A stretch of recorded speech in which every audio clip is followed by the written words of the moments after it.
What if the biblical watchers who descended from heaven to teach forbidden knowledge were never Hebrew invention at all, but echoes of something far older, pressed into Mesopotamian clay thousands of years before Genesis was written? The shrine of the book in Jerusalem houses fragments of parchment discovered in caves near the Dead Sea in 1947. Among them, portions of a text scholars call 1 Enoch, or the Book of Enoch, an ancient Jewish apocalyptic work describing angels called Watchers who descended to earth, took human wives, taught forbidden arts, and fathered a race of giants. The Catholic and Orthodox churches excluded it from canon. Most modern readers encounter it, if at all, as curious apocrypha. But the fragments in Jerusalem are not the oldest versions. Aramaic portions date to around 200 BC. Earlier compositions may reach back to 300 BC or beyond. And the content itself, the detailed descriptions of these watchers, their names, their teachings, the specific knowledge they transmitted, carries the distinct architecture of traditions considerably older than the text preserving them. The question archaeologists and textual scholars have quietly pursued for decades is simple. Where did these watchers come from? Not theologically, not metaphorically, but historically, textually, documentarily. What sources did the authors of Enoch draw from when they described beings who descended from the heavens to interact with humanity in the time before the Great Flood? The answer appears to lie not in Hebrew tradition, but in the clay tablets of Mesopotamia, in texts pressed into wet clay in cities like Sippar and Eridu and Nippur, beginning around 2000 BC and extending back into oral traditions that may predate writing itself. In stories about divine beings with multiple names, multiple functions, and a complex relationship to both gods and humans that resists simple categorization. The Mesopotamians called some of them Igigi, others were known as Akalu, still others were the Sebeti. And while these groups had distinct identities and separate mythological roles, they shared certain striking characteristics.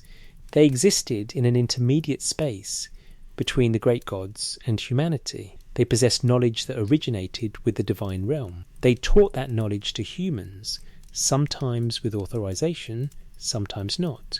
And their actions, according to the texts, fundamentally altered the relationship between heaven and earth. Tonight we're going to examine those Mesopotamian texts. We'll look at what they actually say about these beings. We'll trace the linguistic connections between Mesopotamian terms and the Hebrew watchers. We'll examine the roles these figures played in Sumerian and Akkadian mythology, and we'll ask whether the Book of Enoch preserves, in transformed Hebrew dress, memories of traditions that were ancient even when cuneiform was young. Before we go further, if you're listening from a particular place or time, a city in the quiet hours, or a room where dawn is breaking, feel free to share that in the comments. These old questions about where knowledge comes from and who brought it have a way of feeling immediate in the stillness. The fragments in Jerusalem are carefully preserved behind climate-controlled glass. The parchment is fragile, the ink has faded, but the words remain legible. And what they describe, beings who descended from the heavens, who taught arts and sciences, who transgressed boundaries between divine and human realms, those descriptions find their closest parallels not in other Hebrew texts, but in clay tablets written in languages that disappeared more than 2,000 years ago. The Watchers may have Hebrew names in the Book of Enoch, but their story, the structure of their transgression, the nature of their knowledge, and the consequences of their descent, all of it bears the unmistakable signature of Mesopotamian origin. The question is not whether connections exist. The question is what those connections mean. Were the Enochian authors borrowing motifs from Mesopotamian mythology they encountered during the Babylonian exile? Were both traditions drawing from shared ancient Near Eastern cultural memory? Or were they documenting from different cultural perspectives and with different theological frameworks, something that actually happened in the distant past, a time when beings from somewhere else taught humanity things humanity was not supposed to know. The tablets do not answer that question. They simply preserve the patterns. And the patterns, once you see them, are impossible to ignore. Between the watchers of Jewish apocalyptic literature and the divine intermediaries of Mesopotamian tradition lie connections too specific, too detailed, too structurally consistent to be coincidental. What follows is the evidence, text by text, tradition by tradition. Let the clay tablets speak, let the parallels emerge, and let the implications settle where they will. The Igigi who refused to serve. The British Museum houses 3 clay tablets catalogued as BM 78941, BM 78942, and BM 78943. They are fragments of a larger composition known to scholars as the Atrahasis epic, named for its hero, the Mesopotamian flood survivor who in other traditions would be called Utnapishtim, or in Sumerian texts, Ziusudra. The tablets date to the Old Babylonian period, around 1700 BC, though the composition itself is likely older, drawing from Sumerian sources that may extend back another 500 years. The text opens not with creation, but with labour. Before humanity existed, before the great cities rose from the Mesopotamian plain, the world was divided between the Anunnaki, the great gods who held authority, and another group called the Igigi. The relationship between these two collectives is described in economic terms.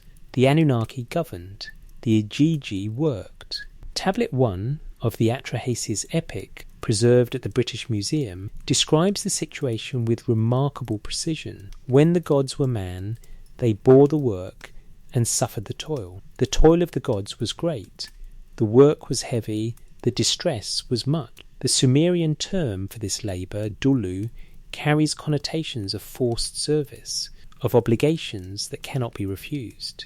The Igigi were divine beings, but they were also labourers, and their labour was endless. For 40 years, according to the text, the Igigi dug the riverbeds, excavated the canals, cleared the marshlands, and prepared the earth for habitation. The work was unceasing. The text says they bore the work basket day and night, 3,600 years in some versions of the story. The numbers vary, but the essential situation remains constant. Divine beings engaged in physical labour that broke them. Then the rebellion came. The text describes it methodically. The Igigi gathered. They burned their tools. They marched at night toward the house of Enlil, the supreme god among the Anunnaki. The passage reads, "Let us confront the chief, the counsellor of gods, the warrior. Come, let us unsettle him from his dwelling." This was not spontaneous uprising, it was organised revolt. Enlil's response was fear. The text says he bolted his gate and sent word to Anu and Enki, the other great gods. A divine council assembled. The question was simple. Who had organised this rebellion? The Igigi answered collectively. All of them had. Every single one. They were tired. The work was too much.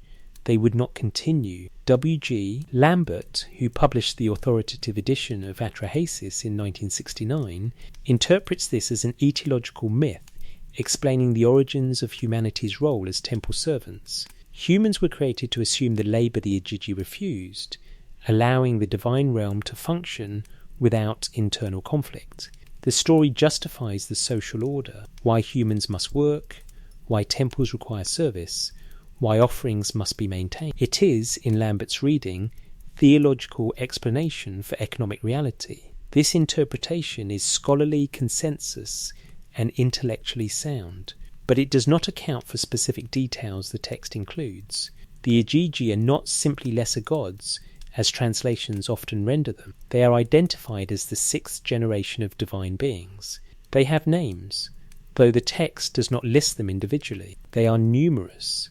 Some passages suggest 600, and critically, they are described as existing in a specific location. They laboured on earth while the Anunnaki remained in heaven. The spatial distinction is consistent. Moreover, The solution to their rebellion is telling. Enki proposes creating humanity not to serve the gods generally, but specifically to replace the Igigi. The text says, "Let him bear the yoke, let him carry the toil of the gods." The yoke transfers, the labour continues, only the labourers change. The Igigi are freed from physical work. Humanity assumes that burden, and the system stabilises.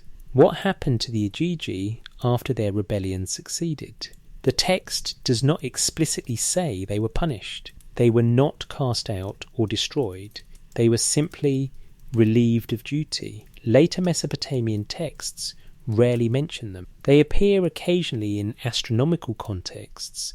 Some scholars argue the term Igigi became associated with celestial phenomena, with stars or planets. But as active agents in mythology, they largely disappear from the textual record after the Atrahasis epic. There is one exception. In later versions of the creation narrative, particularly the Akkadian recension, the solution to the Igigi rebellion involves the sacrifice of one of their number. The god Geshtu-e, identified as a leader or instigator of the revolt, is slaughtered. His blood is mixed with clay to create humanity. The text is explicit.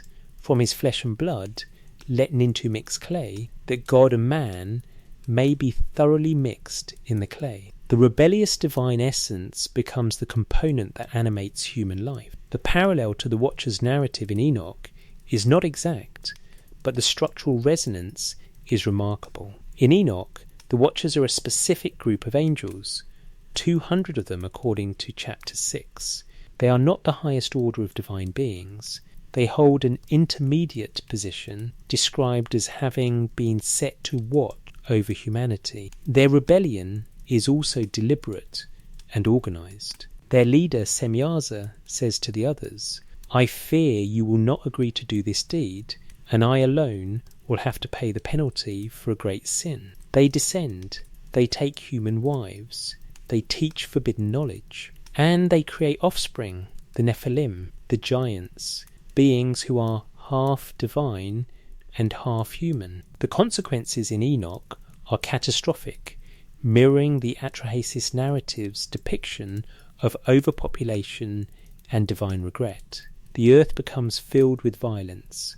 The giants consume everything. The divine realm responds with judgment, the flood. But before the flood, the Watchers themselves are punished. They are bound and imprisoned beneath the earth, in a place the text calls the valleys of the earth, to remain there until the final judgment. Both narratives involve intermediate divine beings. Both describe organised rebellion or transgression. Both result in the creation or corruption of humanity. Both lead to the flood. And both traditions place these events in the antediluvian period, before the great catastrophe that reset the world. The differences are also significant. The Igigi rebel because of labour conditions. The Watchers descend because of lust for human women. The Igigi's rebellion leads to human creation as solution. The Watchers' descent leads to human corruption requiring destruction. The Igigi are freed from toil. The Watchers are imprisoned beneath the earth. The theological frameworks are distinct. The Mesopotamian narrative operates within polytheistic cosmology, where divine politics and labour disputes are natural elements. The Enochian narrative operates within monotheistic framework, where angelic transgression represents cosmic rebellion against singular divine authority. But beneath these differences, the template is consistent. Intermediate divine beings exist between high gods and humanity. Their actions fundamentally alter the human condition. Their transgression occurs in the antediluvian world, and the flood marks the boundary between their age and ours. What if the authors of Enoch knew the Atrahasis tradition? The Babylonian exile occurred in the 6th century BC.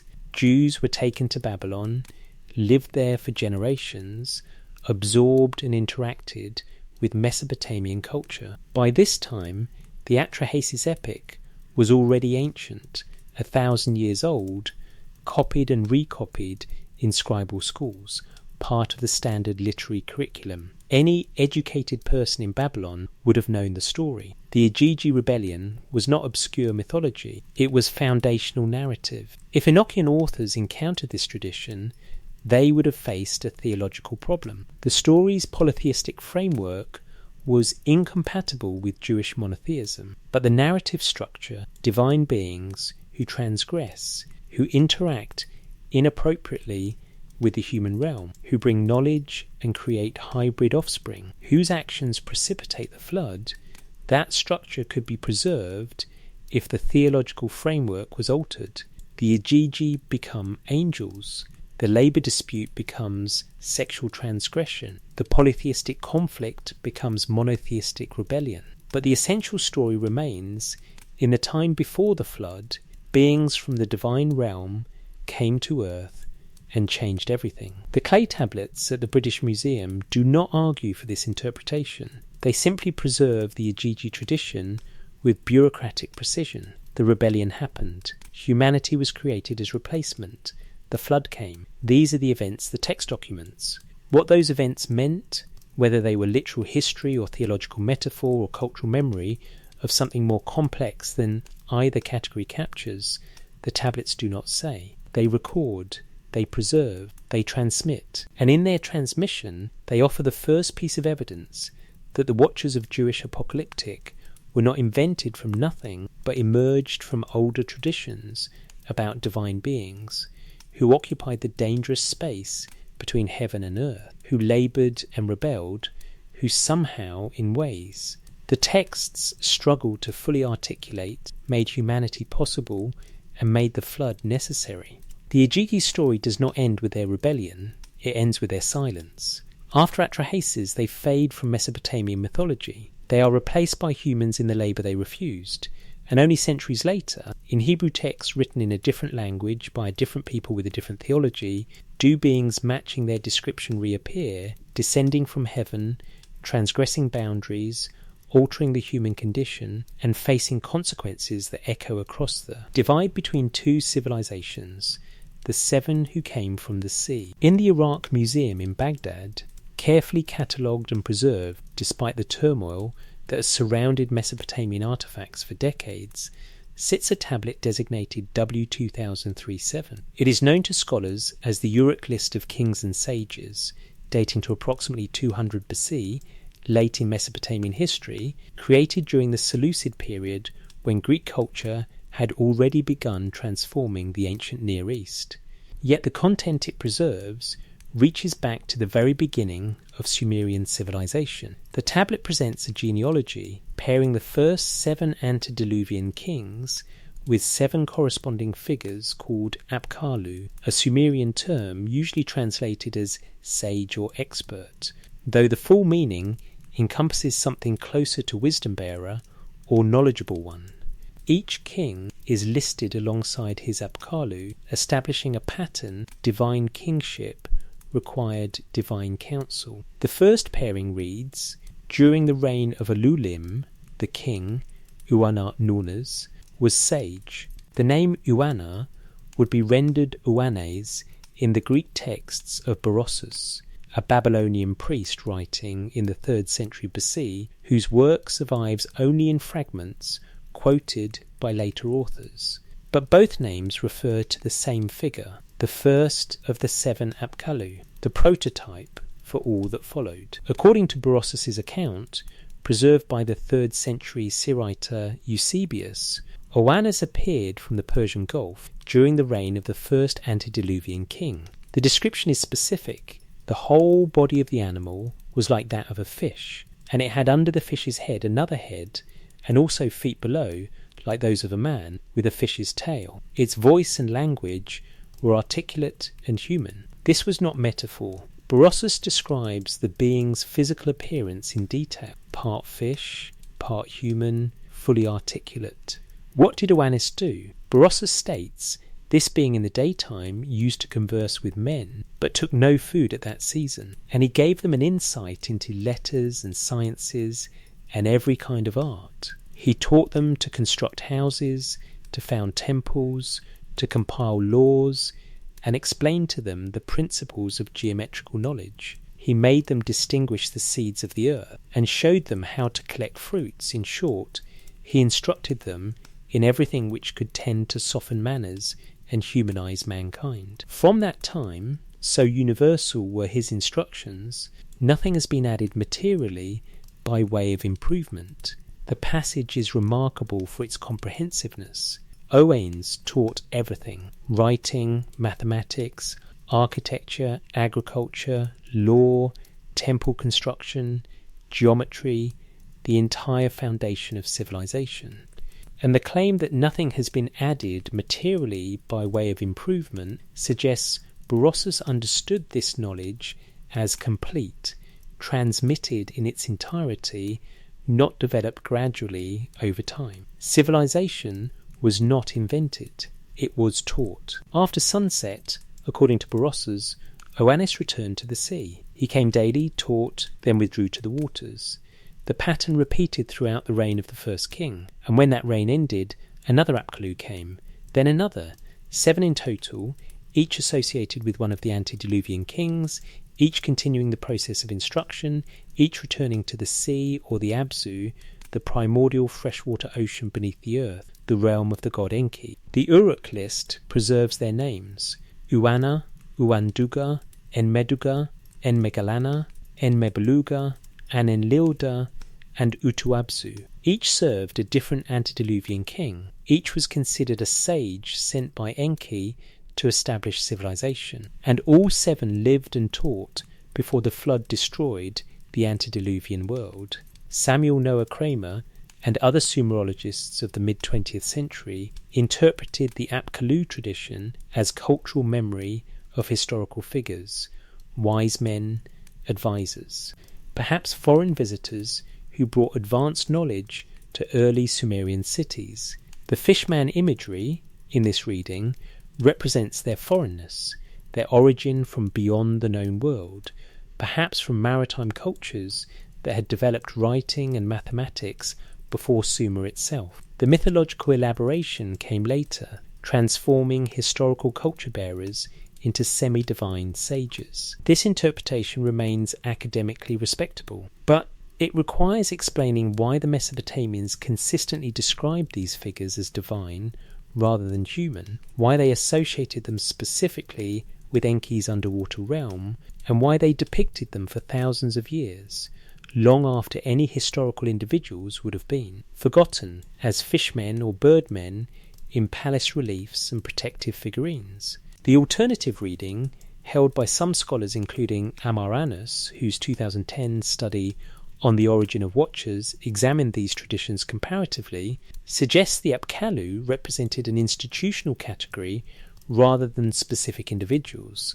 They were the prototype for all divinely transmitted knowledge, the explanation for how civilization began, not through gradual human development, but through direct instruction from the divine realm. Whether historical figures stood behind these traditions became secondary to their function. They embodied the claim that knowledge came from outside, from beyond the human realm, from beings who served as intermediaries between gods and humans.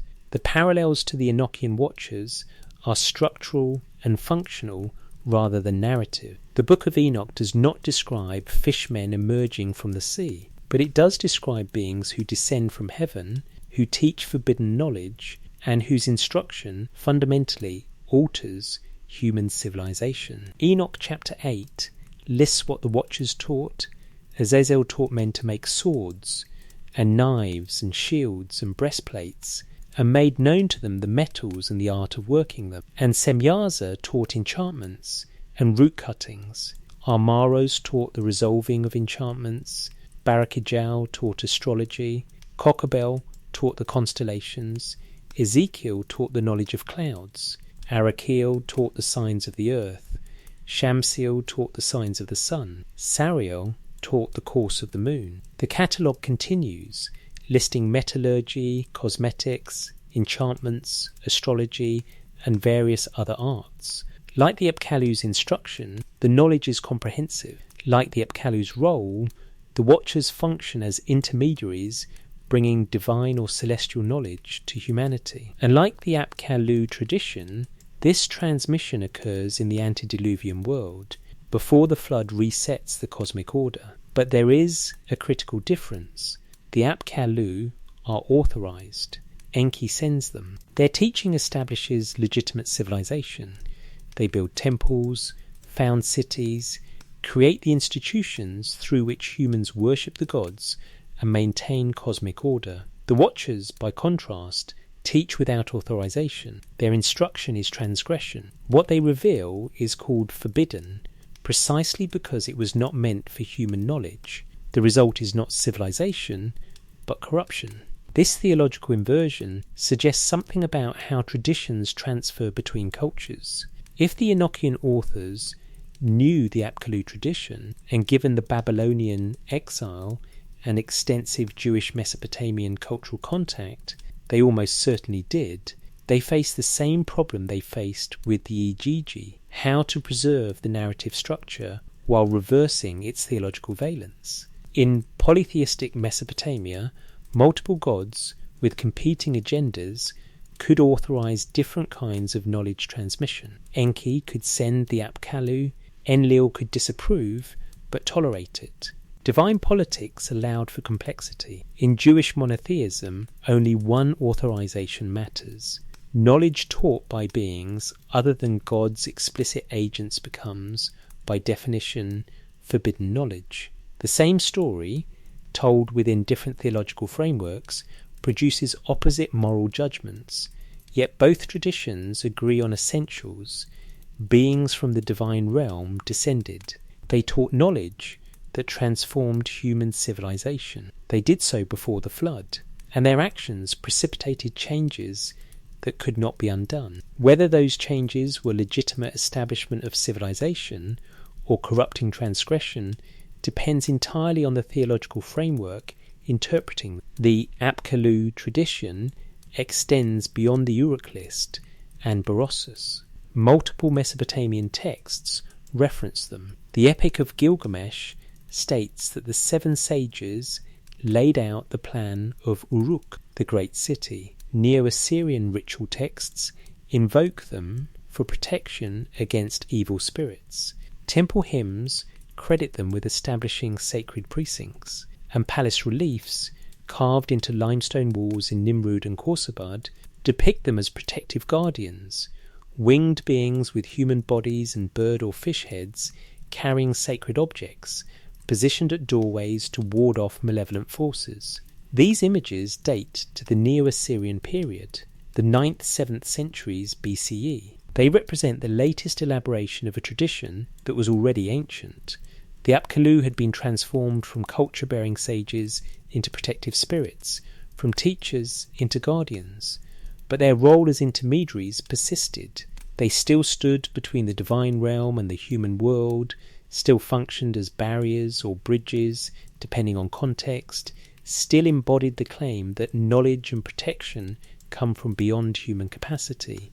When the authors of Enoch described watchers, beings who descended from heaven, who taught powerful knowledge, who created offspring that did not belong in the human world, they were working within a conceptual framework Mesopotamian tradition had established millennia earlier. The question is not whether the connection exists. The question is what it means. Did Hebrew authors simply borrow useful motifs from a neighbouring culture?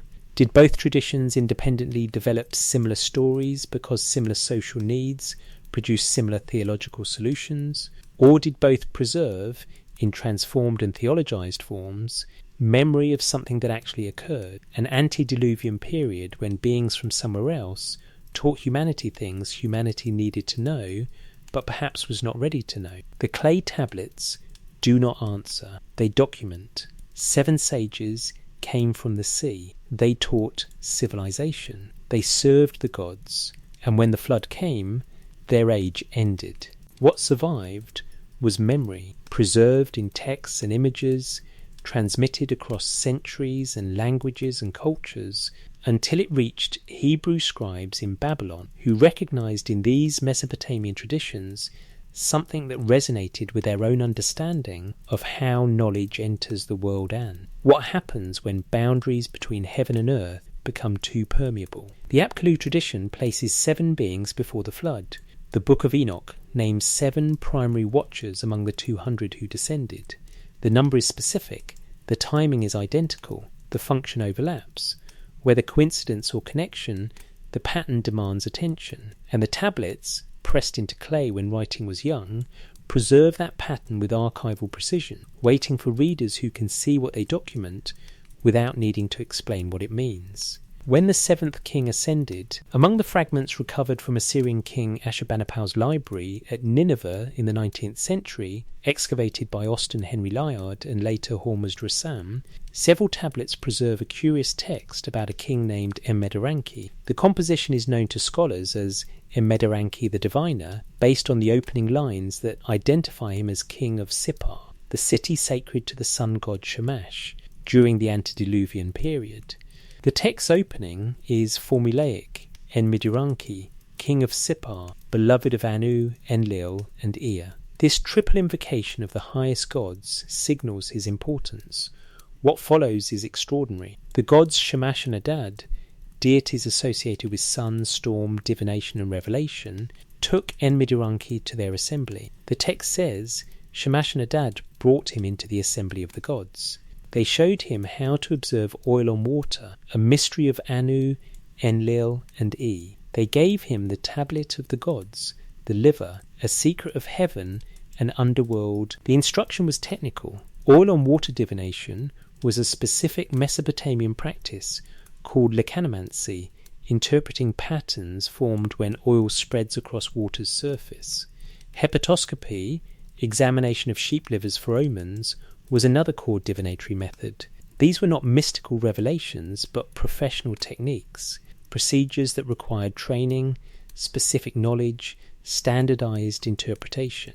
The gods taught Enmedaranki the mechanics of divination. They showed him how to read signs, how to interpret the will of heaven through material observation. Then the text makes a claim that elevates this instruction beyond mere technique. The learned savant who guards the secrets of the great gods will bind his favoured son with an oath before Shamash and Adad by tablet and stylus, and will instruct him. Enmedaranki became the ancestor of all diviners. The knowledge the gods gave him was transmitted through generations, father to favoured son, bound by oath, protected by secrecy. The Bri priests, the professional diviners of Mesopotamia, traced their lineage and authority directly back to this antediluvian king who had been taken to the divine assembly and taught heavenly secrets.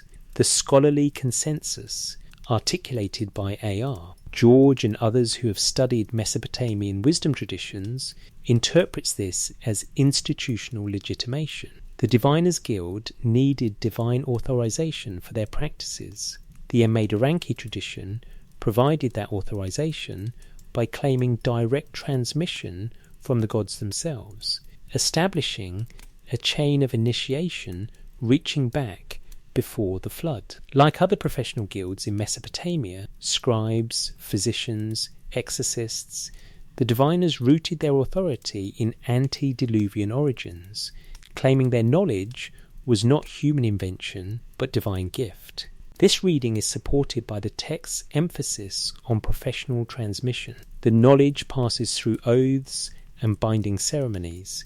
It is restricted, protected, maintained within a professional lineage. This is not open revelation, but guild secret, the kind of institutional knowledge that gives a professional class its power and authority. But several details complicate this straightforward interpretation. First, Enmedaranki occupies the 7th position in the antediluvian king lists. The Sumerian king list, in versions that include the antediluvian rulers, places him as the 7th king before the flood. The number is specific and consistent across multiple recensions, 7 antediluvian kings.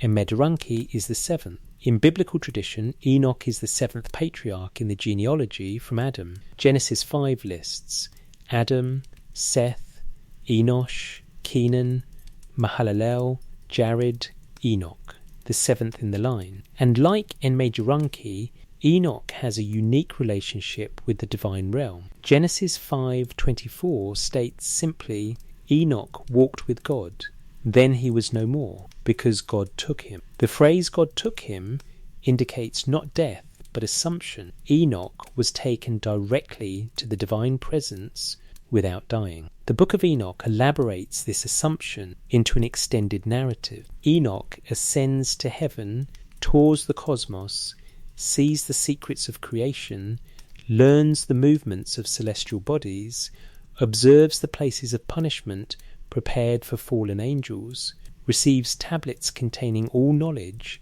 and returns to transmit that knowledge to his son Methuselah before his final translation to heaven. The parallels to enigmatic are structural and positional. Both are seventh in their respective genealogies.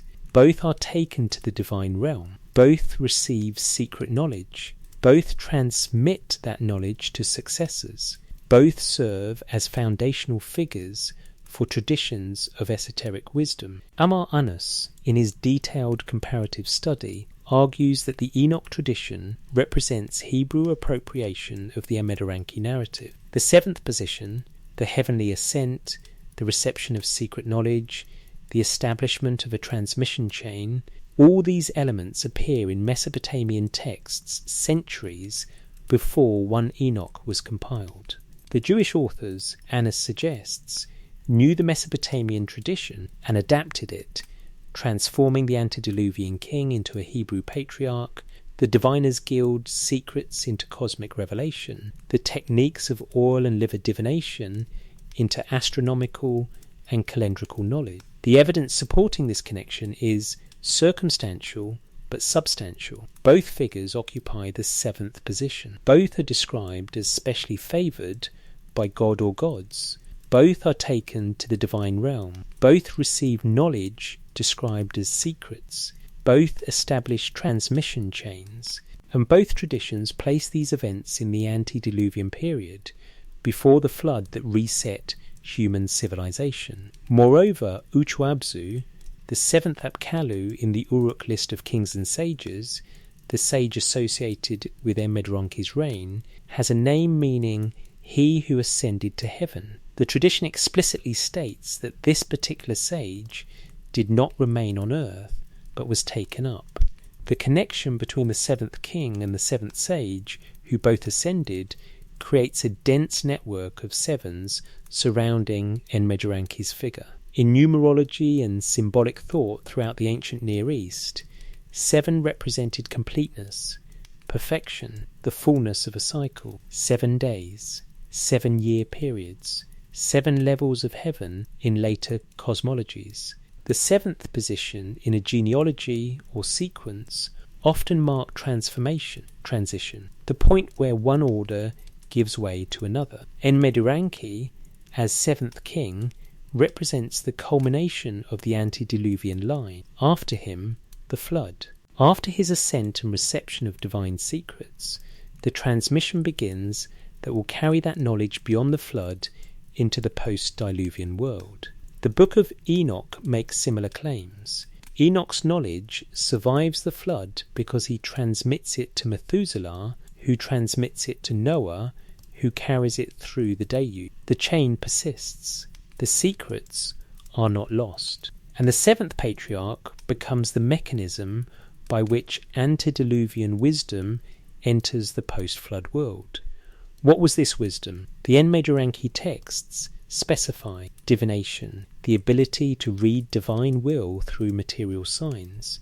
The Book of Enoch specifies astronomical knowledge, calendar systems, the movements of heavenly bodies, the organization of time. Both involve reading patterns, whether in oil and liver or in stars and seasons.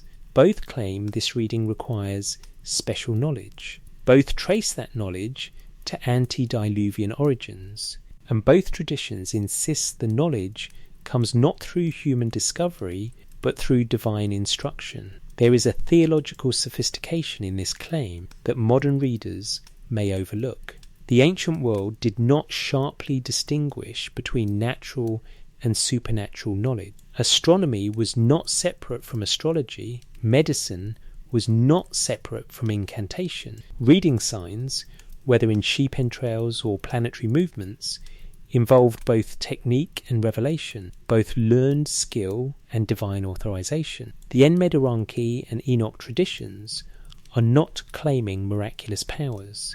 They are claiming legitimate authority to interpret reality's deeper patterns based on instruction received from beyond the human realm. Whether Enigmatic and Enoch are the same figure, transmitted through different cultural lenses, or whether Hebrew authors deliberately modelled Enoch on the Mesopotamian king they knew from Babylonian sources, the connection is documented and scholarly. It is not fringe speculation, but recognised comparative mythology. The question is what it reveals about how knowledge traditions transfer between cultures, and what it suggests about the antiquity of the Watcher's narrative. If the Enochian authors were drawing on the Enigmatic tradition, they had access to a template, an antediluvian figure in the seventh position, taken to heaven, taught secrets by divine beings, establishing a transmission chain that survives the flood. This template predated their work by more than a millennium. It was documented in cuneiform,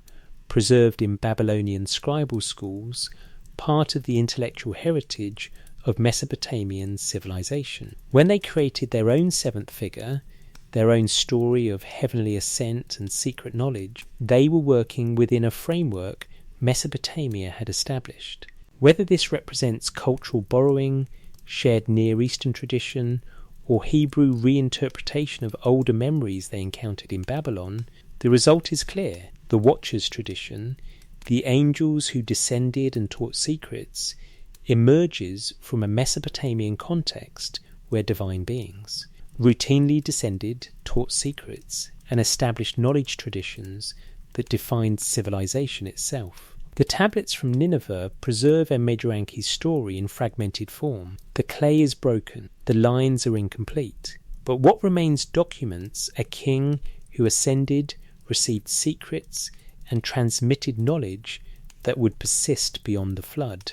In seventh position, taken by gods, taught mysteries, creating a legacy. The pattern is unmistakable. And when that same pattern appears in Hebrew apocalyptic literature centuries later, the connection demands recognition, not as proof of identity, but as evidence of transmission, of how traditions move between cultures, languages, and theological systems, while preserving structural cores that reveal their origins. The seventh king ascended. The seventh patriarch walked with God. Both received secrets. Both transmitted knowledge. And both traditions place these events before the flood that divides all history into before and after, the catastrophe that destroyed the antediluvian world but could not destroy the memory of what happened in it. The Sabiti and the Watcher's names. The Error epic, preserved in multiple copies from the first millennium BC, tells the story of Error, a god of plague, warfare, and destruction, who is roused to violence by a group of 7 warrior deities called the Sabiti. The text describes these 7 in vivid detail, fearsome beings created by Anu, equipped with lethal powers, serving as Error's personal army. They are not individuals with separate names and personalities. They function as a collective, described in terms of their unified power and shared purpose. Tablet first of the epic states, they are the 7, offspring of heaven the 7, warriors without equal, the 7 whose onslaught is a storm flood, the 7 bearers of fierce weapons. The repetition of the 7 emphasizes their collective identity. They move together, fight together, represent a unified force of destruction that Error can unleash against gods or humans. Later passages give them individual attributes while maintaining their collective function. One is fire, one is sword, one is flood. Each embodies a different form of destruction, but they operate as a unit.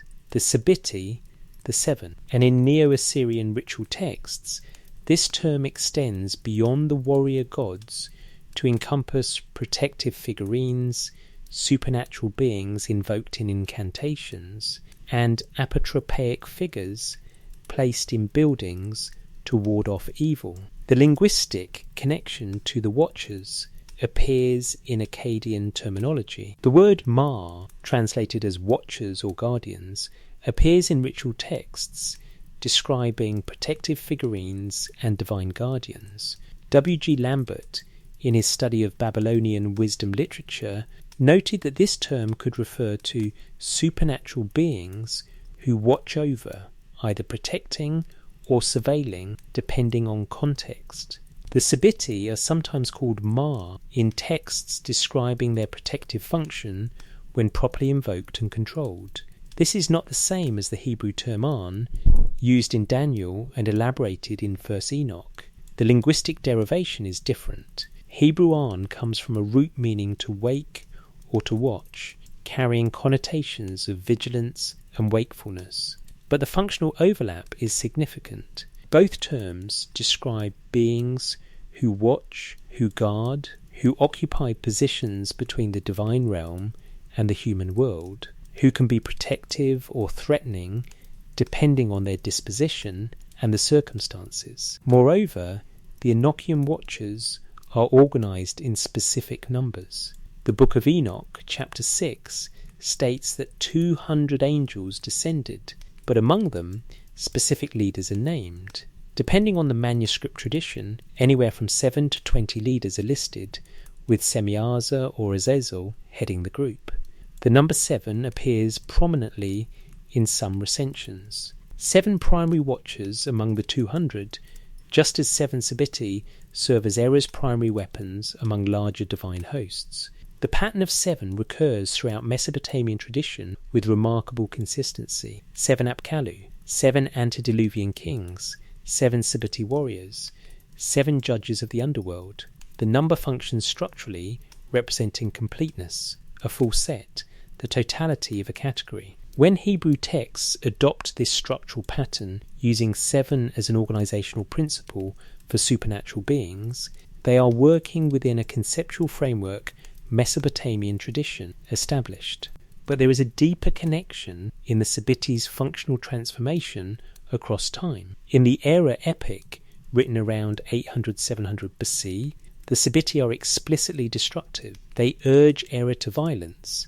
They encourage warfare and plague. The text presents them as dangerous forces that must be controlled or appeased. However, in Neo-Assyrian palace contexts and ritual texts from the same period, Sabiti figures serve protective functions. Reliefs depicting 7 warrior figures appear at palace entrances. Ritual texts invoke the 7 for protection against evil. The same beings who represent destructive power in mythology are channeled into protective function in practice. This dual nature, dangerous but controllable, destructive but protective, threatening but useful if properly managed, characterizes many Mesopotamian supernatural beings. They are not simply good or evil, they are powerful, and power requires proper handling. The same force that can destroy can protect, depending on how it is invoked, controlled, directed. The rituals matter, the invocations matter, the proper forms and procedures matter. Divine power is morally ambiguous.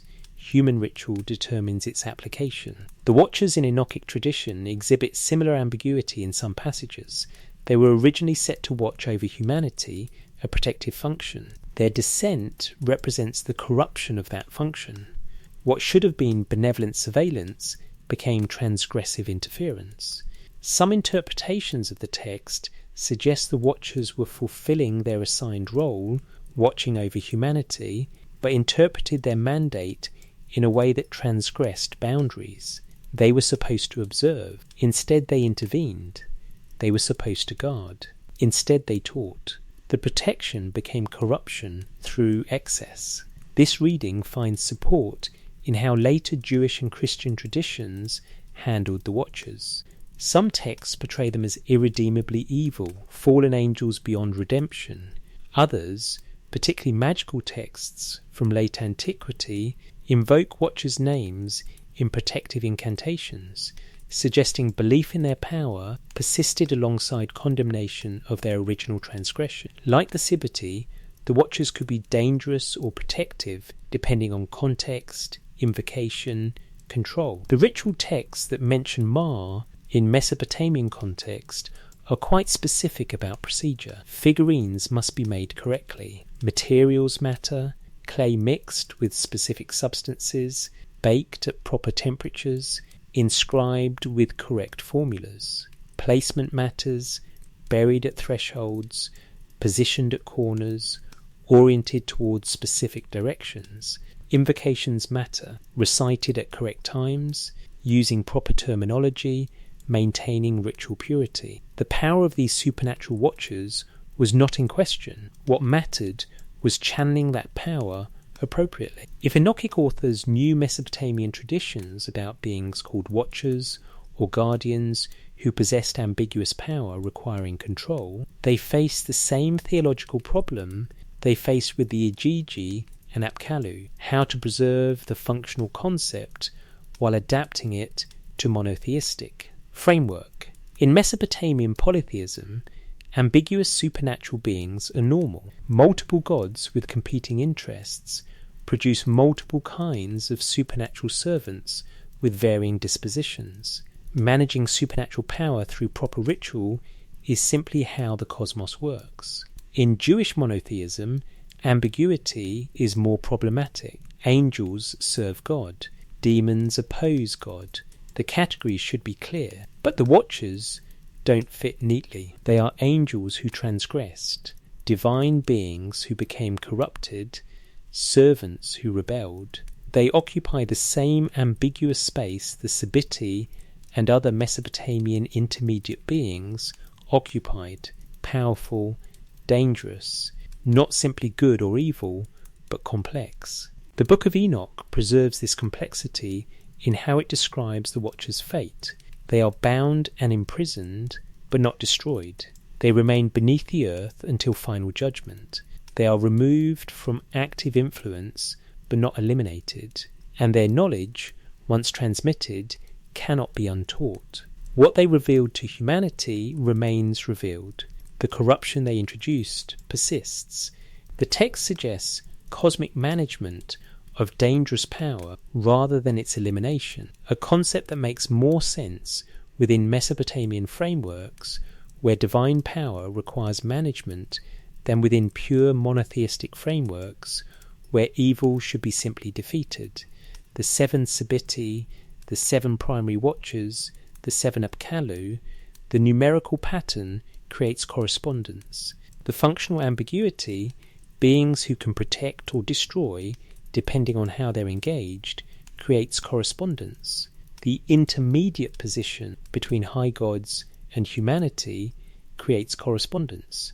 And the linguistic overlap, while not indicating direct derivation, suggests shared conceptual territory where watching, guarding, protecting and surveilling blend into supernatural functions that cultures throughout the ancient Near East struggled to categorize, control and theologically explain. The era epic was not obscure. It was widely copied, frequently cited, referenced in other literary works. The Sibiti were not marginal figures, but prominent elements of Mesopotamian demonology and protective magic.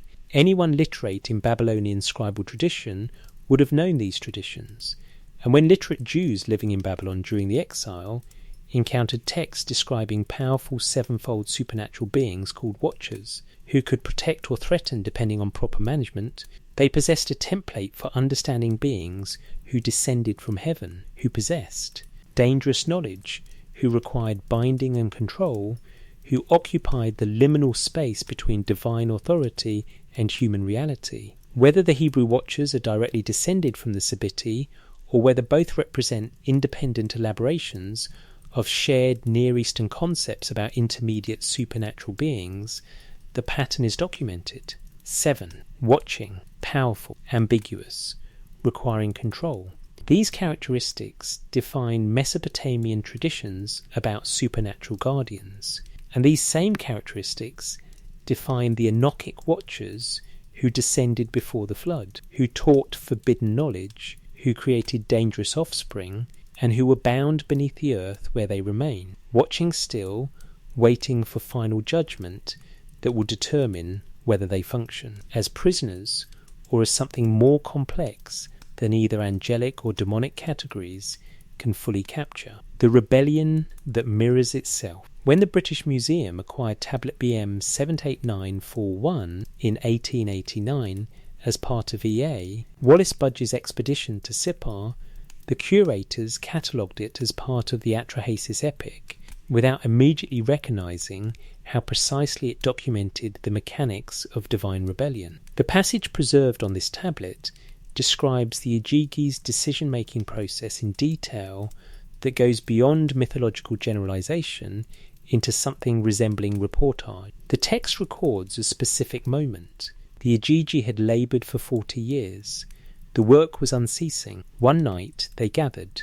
The passage reads, "Let us the counsellor of the gods, the warrior, come, let us folk him from his dwelling. Enlil, the counsellor of the gods, the warrior, come, let us unsettle him from his dwelling." The repetition suggests not scribal error, but emphasis, perhaps the building of collective resolve. They had to convince themselves. They had to commit together. Individual dissent would be crushed. Only collective action had any chance. They chose night for their approach. They burned their tools, a deliberate symbolic act, destroying the implements of labour as statement of refusal. They marched toward Enlil's dwelling. When Enlil's gatekeeper saw them coming, he bolted the gate and ran to wake his master. The text preserves Enlil's response. What is this? Who started the fighting? Who made war? Has warfare been created? His questions revealed genuine surprise and fear. The rebellion was unexpected. The collective action of subordinate divine beings was unprecedented. Enlil did not immediately assert authority. He sought information, tried to understand what was happening. When the Ijigi's demands became clear, they would not continue the endless labour. Enlil's first response was to identify and punish the instigator. The text has him asking repeatedly, who is the one who started the war? This is standard authoritarian response to revolt, isolate the leader, remove them, restore order. But the Ijigi answered collectively. Every single one of us declared war. There was no individual leader to punish. The rebellion was genuinely collective, and that changed everything. The divine council that assembled to address the crisis faced a structural problem. The work needed to be done. The Anunnaki would not do it themselves. The Ijigi refused to continue. Punishment might eliminate the rebellion, but would not solve the labour shortage. Enki's solution, create humanity to assume the work, resolved the immediate crisis while establishing a new system where divine labour disputes would no longer threaten cosmic order. Humans would work. Gods would govern. The hierarchy would stabilise. The Book of Enoch chapter 6 describes a different kind of rebellion, but with remarkably similar structural elements. 200 watchers, according to the text, made a collective decision. Their leader Semyaza said, "I fear you will not indeed agree to do this deed, and I alone shall have to pay the penalty of a great sin." The statement reveals sophisticated understanding of collective action problems. Individual transgression invites punishment.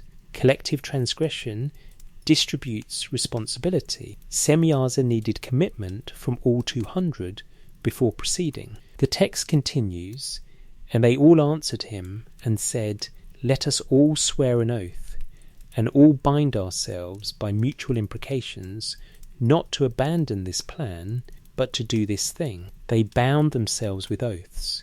They created collective commitment through ritual. This was not spontaneous decision, but organised conspiracy. They chose Mount Hermon for their oath-taking, descended together, selected human women, took them as wives.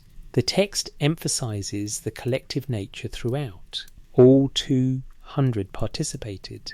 All shared responsibility. The consequences mirror the Ijigi narrative structure. The Watcher's transgression, taking human wives, teaching forbidden knowledge, fathering the Nephilim, created crisis requiring divine response. But unlike the Igigi scenario where the solution preserved divine hierarchy, the Watchers' transgression could not be resolved through labour redistribution. The corruption they introduced, giants consuming the earth's resources, violence spreading, forbidden knowledge disrupting proper human-divine boundaries, required more drastic intervention. The Flood.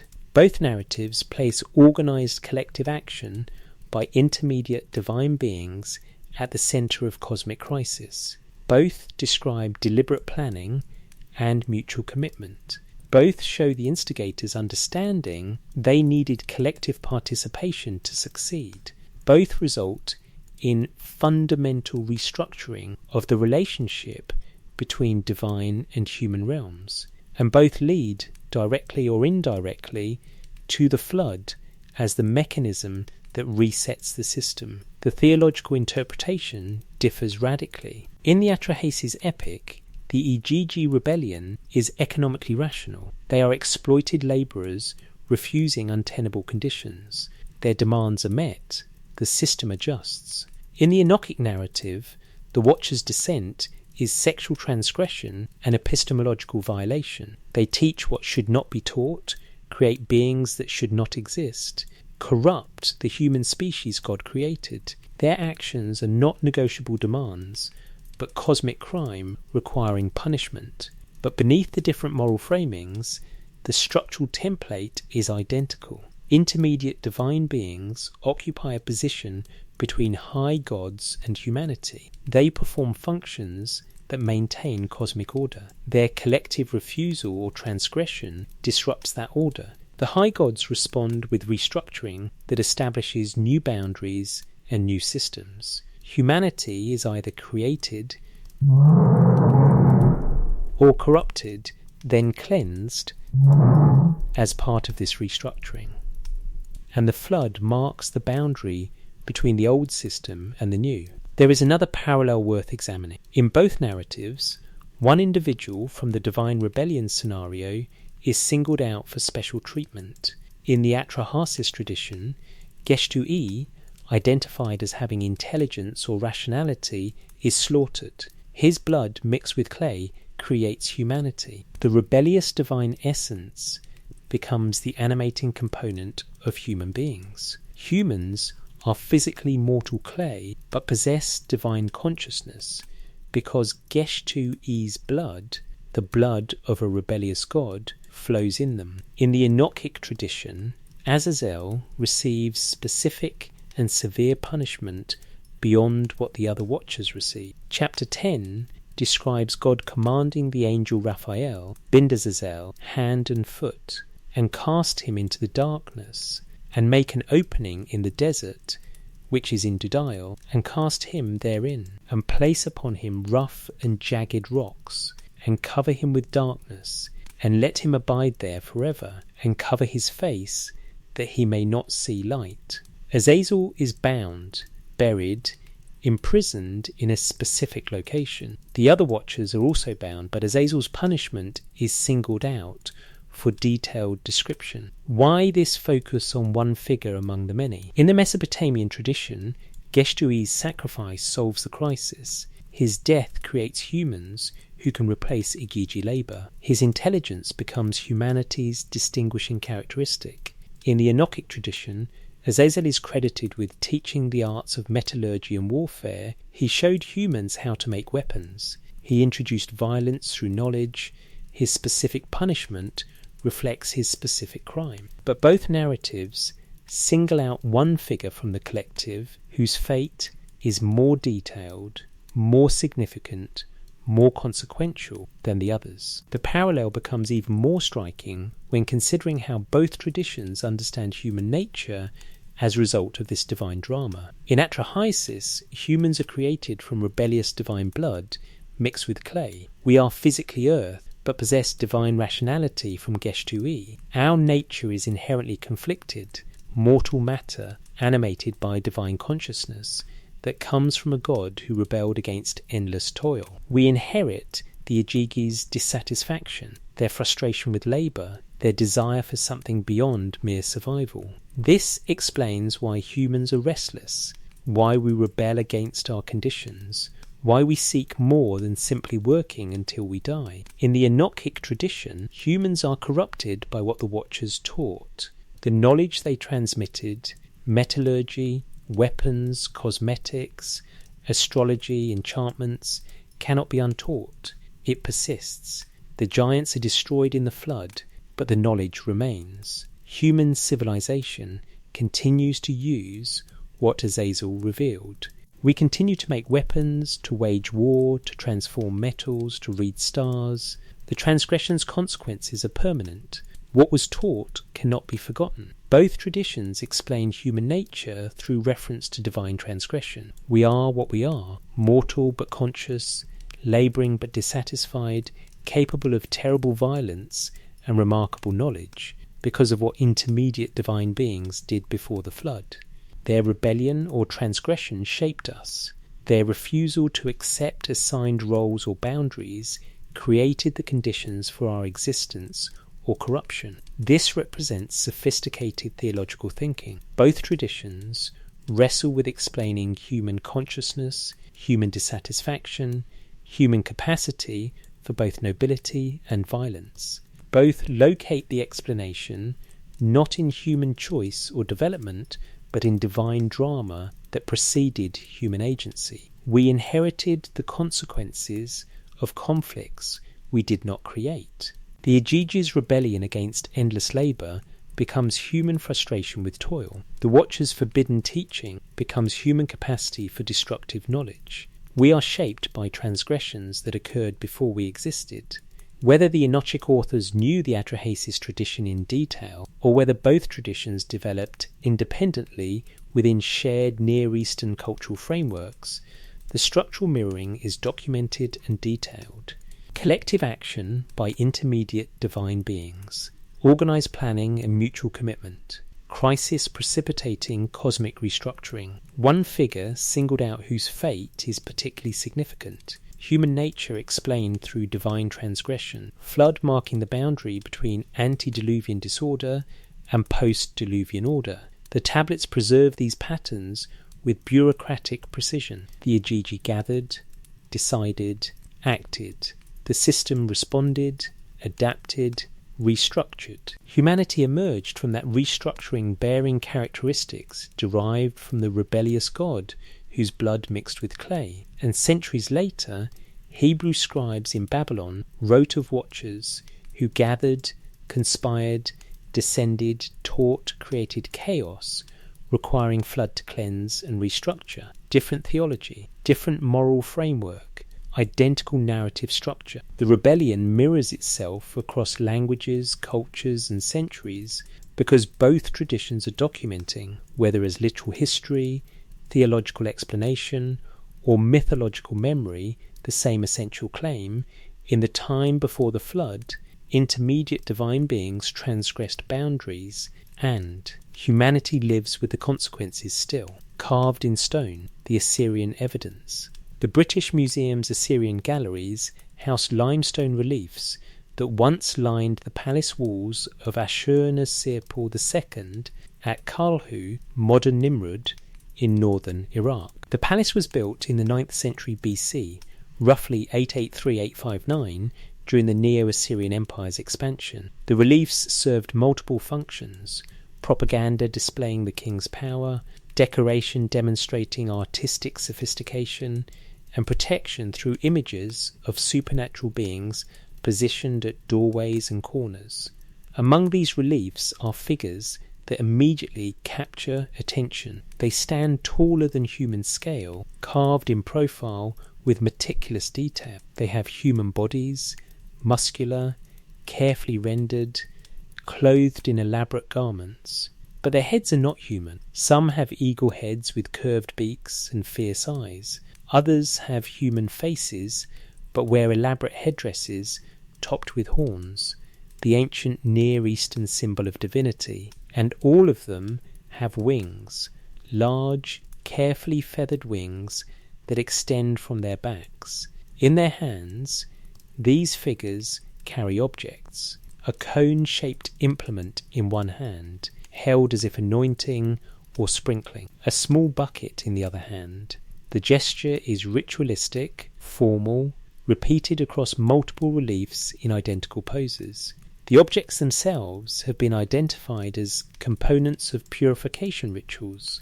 The cone may be a date palm cone used to sprinkle sacred water. The bucket contains that water, or perhaps holy oil. The figures are performing apotropaic magic, warding off evil through ritual action frozen in stone. These are the Apkallu. The reliefs depict them literally. The fishmen who emerged from the sea in earlier Sumerian tradition have transformed by the Neo-Assyrian period into birdmen and winged humanoids, but their function remains constant. They are protective guardians, supernatural beings positioned at thresholds to prevent malevolent forces from entering. Their presence in stone form replicates their cosmic function. Just as the antediluvian Apkallu guarded the boundaries between sea and land, between divine and human knowledge, between chaos and order, these carved images guard the boundaries of the king's dwelling. The Hood Museum at Dartmouth College holds additional reliefs from the same palace. One panel shows a winged Apkallu figure approaching a stylized tree, performing the same ritual gesture with cone and bucket. The tree has been interpreted as the sacred tree of life, or a cosmic axis. The Apkallu protects it, tends it, maintains the connection between earthly and divine realms that the tree represents. The image is not narrative illustration, it is functional magic. The carved figure performs its protective duty perpetually. Palace excavations at Khorsabad, ancient Dur-Sharukin, built by Sargon II in the late 8th century BC, revealed similar Apkallu figures. The Oriental Institute at the University of Chicago houses reconstructed sections of that palace, including monumental gateway figures, lamassu, the human-headed winged bulls that flanked palace entrances, and additional Apkallu reliefs positioned along corridors. The multiplication of these protective images throughout Assyrian palaces demonstrates their importance. They were not decorative flourishes. They were essential spiritual infrastructure. Ritual texts from the same period confirm this function. Neo-Assyrian incantations invoke the Apkallu by name, requesting their protection against demons, disease, evil sorcery, and malevolent supernatural forces. One text preserved on tablets from Ashurbanipal's library specifies the proper procedure for creating Apkallu figurines. You shall make images of the Apkallu of the Apps. You shall make 7 images of the Apkallu of the Apps. You shall place them before the bed. The instructions are precise. 7 figurines, made of specific materials, placed in specific locations. Their protective power depends on correct procedure. Another ritual text lists the 7 Apkallu by name: Uana, Waneduga, Emeduga, Emegalama, Emebuluga, and Enlilda Utwabzu, the 7 Apkallu who grew up in the river, who bring to perfection the designs of heaven and earth. These are the same 7 associated with the antediluvian kings in the Uruk list. By the Neo-Assyrian period, they function primarily as protective spirits invoked in ritual, but their identity as the original civilization-bearing sages persists in the texts that invoke them. The question is what these images and rituals preserve. The standard interpretation, articulated by scholars like Jeremy Black and Anthony Green in Gods, Demons and Symbols of Ancient Mesopotamia, is that the Apkallu tradition evolved from aetiological myth about the origins of civilization into protective magic invoking those origins. The antediluvian sages who taught humanity became, over time, supernatural guardians whose ancient authority made them effective against evil forces. The transformation represents normal religious evolution, where mythological figures acquire cultic functions, but the consistency of the tradition across 1500 years is remarkable. From the earliest Sumerian references around 2000 BC to Neo-Assyrian palace reliefs in the 9th-7th centuries BC, the Apkallu remain associated with boundaries, with protection, with transmission of knowledge, with the antediluvian period. Their forms change, fishmen become birdmen, but their essential function persists. They guard thresholds, they carry sacred knowledge, they mediate between realms.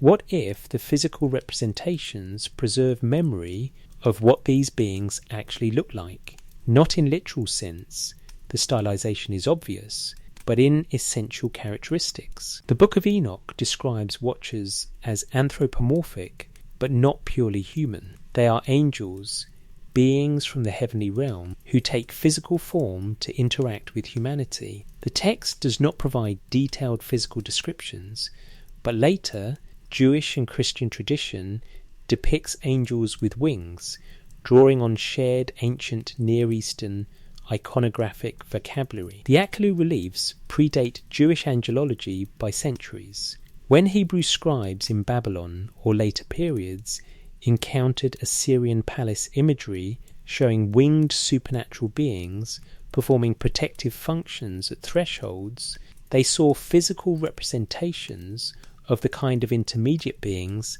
their own traditions described. The iconographic vocabulary was shared. Winged humanoid figures represented divine or semi-divine beings throughout the ancient Near East. The specific theological interpretations varied, but the basic visual language was consistent. Moreover, the Akalu reliefs always appear in liminal spaces, doorways, gateways, transitions between interior and exterior, private and public, sacred and profane. They guard boundaries. The Watchers in Enochic tradition were also liminal beings, positioned between heaven and earth, between divine and human realms. Their transgression involved crossing boundaries they should have maintained. When they descended from heaven to take human wives, they violated the threshold they were meant to guard. The parallel is not exact. The Assyrian Apkallu reliefs are explicitly protective. They prevent evil from crossing inward. They maintain proper boundaries through their presence and ritual actions. The Enochic Watchers failed their protective function by becoming transgressors rather than guardians.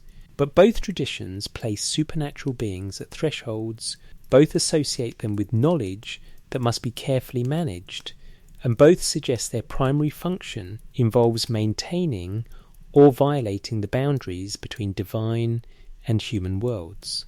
There is also the question of materiality. The Apkallu exist in stone, carved, permanent, positioned architecturally. They are not abstract concepts, but physical presences embedded in built environment.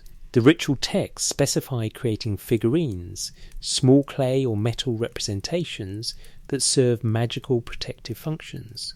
The beings themselves may be supernatural, but their efficacy operates through material instantiation. They must be made, placed, invoked properly. This materialism extends to the knowledge they transmitted. The antediluvian Apkallu taught specific techniques, writing, mathematics, agriculture, law, architecture. These are practical arts, not abstract wisdom. They have material consequences, produce physical results, change how human beings interact with the world. Similarly, the Watchers taught specific knowledge, metallurgy, weaponry, cosmetics, astrology. Material knowledge with material consequences. Both traditions understand the knowledge that came from divine beings as practical, applicable, transformative of physical reality. The stone reliefs at Nimrud and Khorsabad remain, though many have been moved to museums for preservation. The palace walls they once protected are ruins, but the images persist. Winged beings with ritual implements, frozen in postures of protection, carved by ancient hands to replicate supernatural presences. Whether those presences were believed to be literally real, symbolically effective, or both simultaneously in ways modern categories cannot quite capture, the fact remains the Assyrians carved them into stone because they believed these beings mattered. Their protection was necessary. Their presence required physical representation, and when Hebrew scribes centuries later described Watchers who descended from heaven, who carried knowledge humans should not possess, who transgressed the boundaries they should have maintained, they were writing within a cultural context were winged supernatural beings guarding or violating. Thresholds were not abstract theology, but carved into palace walls, invoked in protective rituals, present in the material culture of every major city in Mesopotamia. The stone does not interpret itself. The Akelu reliefs do not explain whether they represent memories of actual beings, symbolic representations of institutional knowledge, or protective magic that worked through cultural consensus, regardless of ontological status. They simply present these beings existed in Assyrian understanding with sufficient reality to carve them permanently into stone, to position them at every threshold that mattered, to invoke their names in rituals that protected against very real dangers. And the watchers of Jewish apocalyptic emerge from that same world, from those same cultural assumptions about how supernatural beings function, from traditions that were already ancient when Ashurnasirpal II built his palace at Nimrud. Different names, different theological frameworks, different moral evaluations, but the same basic claim: beings from the divine realm interact with the human world at boundaries that matter, carrying knowledge that transforms, requiring careful management lest protection become transgression. The knowledge they carried. Book of Enoch, chapter 8, catalogues what the Watchers taught with prosecutorial precision. Each Watcher is named alongside his specific instruction. Azazel taught men to make swords, knives, shields, breastplates, the full technology of warfare, and made known to them the metals and the art of working them, introducing metallurgy. Semyaza taught enchantments and root cuttings, the botanical knowledge used in magic and medicine. Armaros taught the resolving of enchantments, counter-magic. Barakajal taught astrology, Kokabel the constellations, Ezekiel the knowledge of clouds, Arakel the signs of the earth, Shamsiel the signs of the sun, Sariel the course of the moon. The list continues. And Mesorak taught sorcerers and root cutters. Gadriel showed humans how to make instruments of death and taught them about armour. Penemu taught writing, specifically the bitter and the sweet, and the secrets of their wisdom, how to write with ink and parchment, the transformative technology of literacy itself. Kazdaja taught humanity the smiting of the embryo in the womb that it may pass away, abortion techniques, or perhaps miscarriage inducing herbs. And others taught cosmetics, the beautifying of eyelids, ornamental stones, dyes, methods of adorning the body.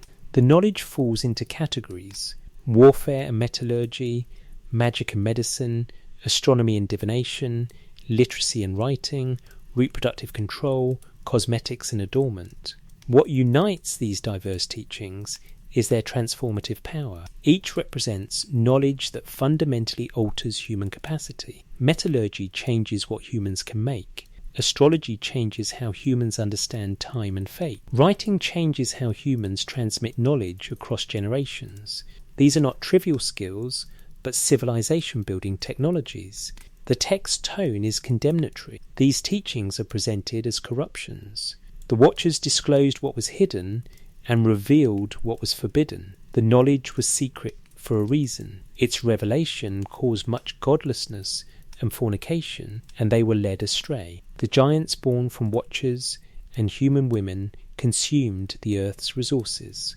Violence spread. The text directly links the forbidden knowledge to chaos.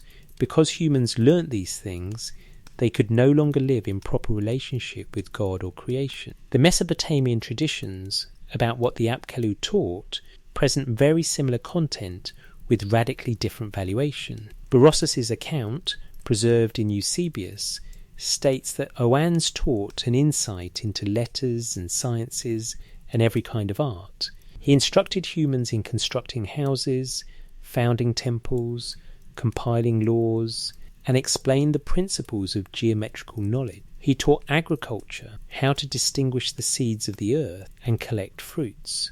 The transmission was comprehensive, everything which could tend to soften manners and humanize mankind. The categories overlap substantially with the Enochian list: literacy, writing and temper, architecture and temple, law, Shinayan, mathematics, agriculture, Eads, and Thruts. Add to this the specific knowledge associated with individual Apkallu in various Mesopotamian texts. Adapa, also called Yuana Olna, is credited with establishing fishing and organising temple service, and Meduga with metalworking, and Megalana with irrigation techniques. The seven collectively are credited with the arts of civilization. The tradition about Enmedaronki adds esoteric knowledge to the practical arts. He received from Shamash and Adad the secrets of divination, how to read oil on water, how to interpret liver omens, how to understand the will of the gods through material signs. This knowledge was restricted, transmitted only to initiated priest-diviners through oaths and binding rituals. It was hidden, protected, passed from father to chosen son. The parallel to Enoch receiving the secrets of the heavens, astronomical knowledge, calendar systems, the movements of celestial bodies, is direct. Both traditions describe comprehensive knowledge transmission covering practical and esoteric domains. Both emphasize writing literacy as fundamental to preserving and transmitting this knowledge. Both include astronomical or divinatory knowledge alongside technical arts. Both involve specific named figures who taught specific domains. The structural parallel is exact. The critical difference is evaluation. In Mesopotamian tradition, this knowledge transmission is civilization itself. The Apkallu are culture heroes. Their teaching transforms humans from beasts into civilized beings. Before the Apkallu, no cities, no writing, no law, no agriculture, no temples. After their instruction, all of these exist. The transformation is positive, authorized, beneficial. Enki sent the Apkallu. Their mission was legitimate. Humanity needed this knowledge to fulfill its cosmic role as servants of the gods and maintainers of civilization. In Enochic tradition, the same knowledge categories become corruption. The Watcher's teaching disrupts proper human relationship with God. Metallurgy enables warfare. Cosmetics enables sexual immorality. Astrology enables idolatry, fate in stars, rather than trusting God. Writing enables preservation of forbidden knowledge. The technologies themselves may be neutral, but their premature or unauthorized transmission corrupts humanity. What was hidden should have remained hidden. What the Watchers revealed, humanity was not ready to handle. This reversal reveals how theological frameworks shape interpretation. In polytheism, with multiple gods having different agendas, authorized knowledge transmission from one divine source, Enki via ruler, makes sense even if other gods might disagree with the timing or methods.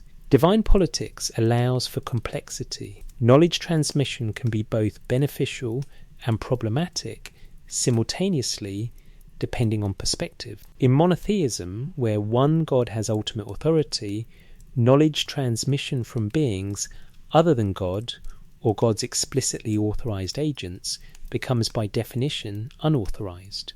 The Watchers are angels who should obey God. Their dissent and teaching represents rebellion regardless of the knowledge's content. Even if the knowledge itself is not inherently evil, its source makes it forbidden. The messenger corrupts the message. But there is another possibility worth considering. What if both traditions preserve memory of actual knowledge transmission that occurred in deep prehistory, before writing, before cities, before agriculture? What if there was a period when knowledge did arrive from outside, whether from advanced human cultures encountering less developed ones, or from sources more exotic, and that transmission was remembered across millennia in mythologized form? Archaeological evidence shows that agriculture, metallurgy, writing and urbanization emerged relatively suddenly in certain regions around 10,000–3000 BCE. The standard interpretation is gradual development with occasional rapid innovation. But the myths tell a different story. They describe comprehensive knowledge arriving fully formed, taught by beings from elsewhere, establishing civilization in short time frames. The Bekli Tepe archaeological site in Turkey, dated to around 9600 BCE, shows architectural and artistic sophistication appearing before agriculture in the region. The site required organised labour, advanced engineering, symbolic thinking, all supposedly products of agricultural civilization, but preceding agriculture itself. This has puzzled archaeologists. How did hunter-gatherers build such a site? One possibility: they received knowledge from outside, not necessarily from gods or aliens, but from other human groups who had already developed these capabilities and transmitted them. The ancient traditions about Apkallu and Watchers could preserve memory of such transmission, mythologized through millennia of retelling, theologically reinterpreted through different cultural lenses, but retaining the core claim: knowledge came from outside, from beings who had it before we did, who taught it to our ancestors, who transformed human existence through that teaching. Whether this interpretation has merit, or whether the traditions are purely etiological myths explaining the origins of civilization through divine agency, the documented fact remains: both Mesopotamian and Hebrew traditions describe comprehensive knowledge transmission by supernatural beings, covering the same categories of knowledge transmitted before the flood, fundamentally transforming human society. The tablets listing what the Apkallu taught and the scrolls listing what the Watchers revealed are not identical. The specific emphases differ. The theological evaluations are opposite. But the underlying claim is consistent: human civilization as we know it, writing, cities, metallurgy, agriculture, law, astronomy, did not develop purely through human innovation. It was taught by beings who came from elsewhere, who possessed this knowledge before humanity did, who transmitted it in the antediluvian period. And critically, both traditions agree that this knowledge, once transmitted, could not be revoked. The Apkallu taught, then the flood came, but the knowledge survived through human scholars who carried it forward. The Watchers taught, the giants were destroyed in the flood, but the knowledge persisted in human civilization. What was revealed remained revealed. What was learned remained learned. The consequences of knowledge transmission are permanent. Civilization cannot unknow what it knows. This permanence explains why both traditions place the transmission before the flood. The flood represents cosmic reset, purification, judgment. It washes away the antediluvian world, but it does not wash away knowledge. The practical arts, agriculture, metallurgy, writing, survive and flourish after the flood. The humans who emerge from the ark carry in their minds and hands the skills the Apkallu or Watchers taught. The pre-flood knowledge becomes post-flood civilization. Whether this represents memory of actual events, theological explanation for civilization's origins, or mythological working through of questions about knowledge and power, the pattern is preserved with remarkable consistency across cultures and millennia. Beings from the divine realm descended, taught comprehensive knowledge covering practical and esoteric domains, transformed human existence, and though they themselves were removed or punished, their teaching persists as the foundation of civilization itself, from helpers to threats. The transformation of the Apkallu across Mesopotamian history reveals a pattern that mirrors the Watchers' shift from guardians to transgressors. The earliest Sumerian texts present the Apkallu straightforwardly as beneficent culture bringers. Berossus' account, drawing on ancient Babylonian sources, describes Oannes and the subsequent sages as nothing but helpful. They teach, they civilize, they depart peacefully, no hint of danger or threat. By the Neo-Assyrian period, however, the Apkallu require containment. Ritual texts from the 7th century BC describe procedures for making Apkallu figurines specifically to prevent other supernatural beings from entering. The Apkallu themselves are now invoked against demons, suggesting their power has grown ambiguous. They can protect, but they must be properly invoked, correctly positioned, carefully controlled. The automatic beneficence of earlier tradition has become conditional power requiring management. One particular ritual text from Ashurbanipal's library provides revealing detail. It describes creating 7 fish-of-Cthulhu figurines and 7 bird-of-Cthulhu figurines, 14 total, made of tamarisk wood, positioned at specific locations in a house, with incantations spoken over them. The text warns that if the procedure is not followed exactly, the protection will fail. The Apkallu's power is not questioned, but their beneficence is no longer automatic. They work only if properly engaged. Even more telling are texts that describe banishing the Apkallu. Some incantations explicitly send the Apkallu away, back to the Abzu from which they came. The formulation suggests they can be unwelcome, that their presence might need to be terminated, that they are not always desirable guests. From culture bringers whom cities welcome to protective spirits, who must be carefully managed, to potentially dangerous beings, who sometimes must be banished, the trajectory is clear. What caused this transformation? The standard scholarly explanation focuses on theological evolution. As Mesopotamian demonology became more elaborate, supernatural beings became more categorized. The Apkallu, originally neutral or positive, acquired ambiguous characteristics as the system grew more complex. They could help or harm depending on context.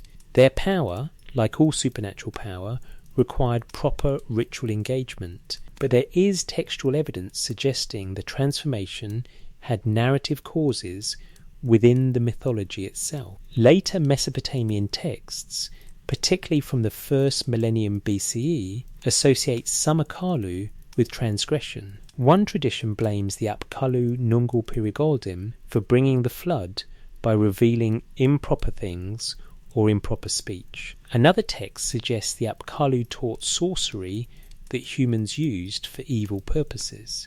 These are late traditions, but they indicate that by the Neo-Assyrian and Neo-Babylonian periods, the Apkallu's role had acquired moral complexity absent from earlier sources. The transformation parallels what happened to the Watchers in Jewish tradition. The Book of Enoch presents them as observers who became transgressors.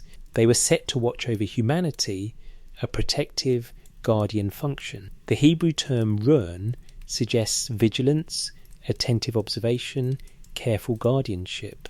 But they misunderstood or perverted their mission. Instead of watching over, they intervened. Instead of protecting from distance, they descended and engaged.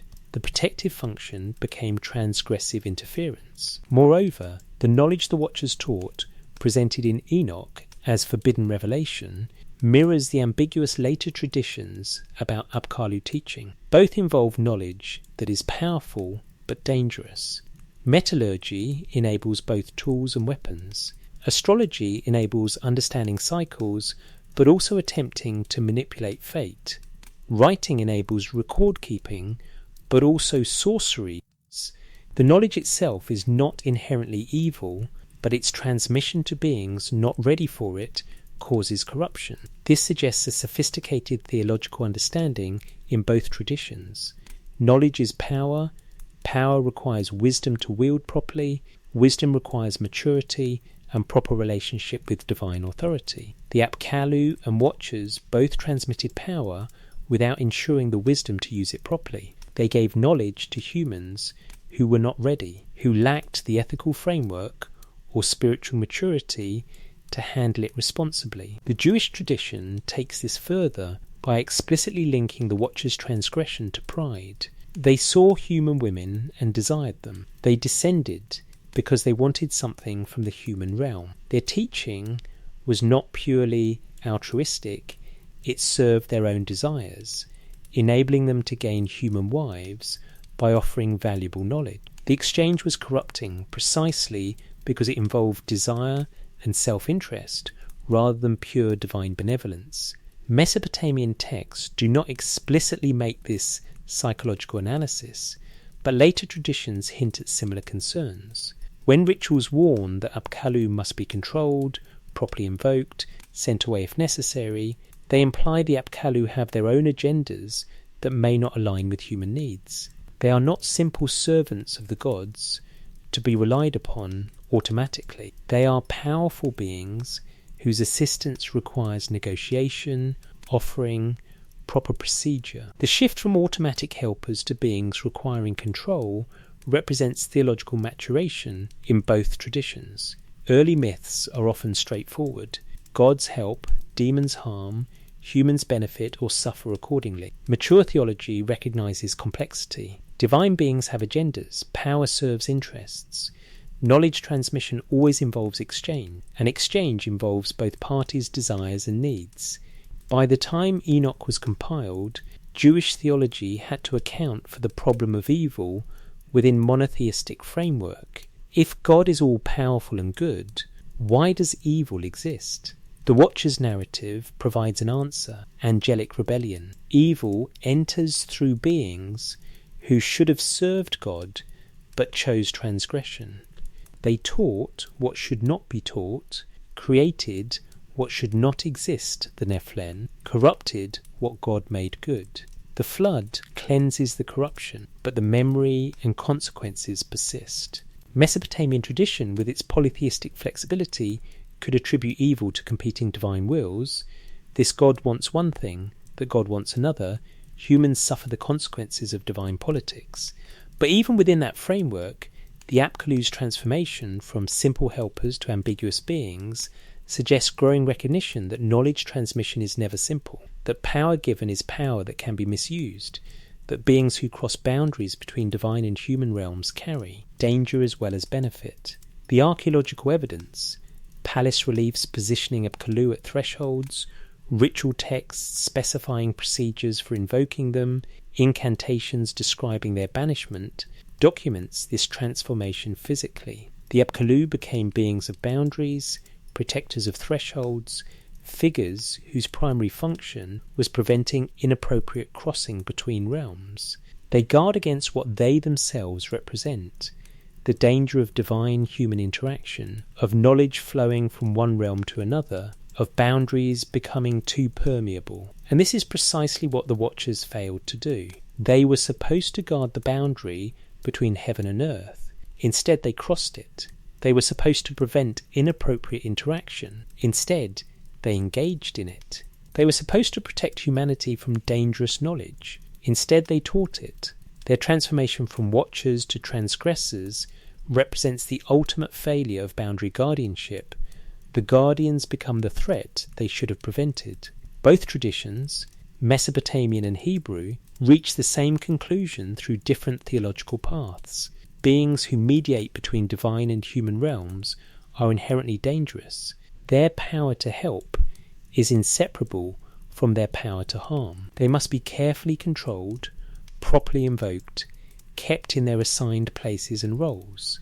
When they step outside those roles, when they cross boundaries they should maintain, when they give knowledge that should remain hidden, the result is corruption requiring divine intervention to cleanse and restore. The transformation from helpers to threats is not just mythological evolution, but theological sophistication. Both traditions matured into recognizing that power, including the power to teach and transform, is never morally simple. It serves interests. It has consequences. And beings who possess it, whether Apkallu or watchers, whether fishmen from the sea or angels from heaven, require management, limitation, containment. Because the line between benefactor and threat, between protective guardian and transgressive corrupter, is thinner than early mythology suggested. And crossing that line, even with good intentions or for good reasons, has consequences that cannot be undone. The flood that separated worlds. The Eridu Genesis, preserved in fragmentary form on tablets from the Old Babylonian period, contains the oldest known Mesopotamian flood narrative. The text is incomplete, crucial passages are missing, but what survives establishes the pattern that later versions would elaborate. Before the flood, the antediluvian world functioned according to specific order. The Apkallu had taught civilization. The early kings reigned for extraordinary lengths. The relationship between divine and human realms was direct, immediate, intimate. Then came the flood. The text describes divine decision, warning given to one righteous figure, survival through boat, and crucially, a fundamental change in the world's order after the waters receded. The fragmentary nature of the tablet frustrates complete reconstruction, but other versions provide the details Eridu Genesis hints at. Before the flood, divine beings walked the earth. After the flood, they withdrew. Direct interaction became mediated interaction. The antediluvian intimacy ended. The Sumerian king list marks this boundary explicitly. After listing the antediluvian kings with their extraordinary reign lengths, the text states the flood swept over. After the flood had swept over, when kingship was lowered from heaven, kingship was in Kish. The formula repeats, kingship from heaven, but the context has transformed. Post-flood kings reign for decades, not millennia. The divine kingship persists, but its character has fundamentally altered. Something changed at the flood that made the old system impossible to continue. What changed? The Atrahasis epic provides specific detail. Before the flood, humans multiplied excessively. The text says the noise disturbed the gods' sleep.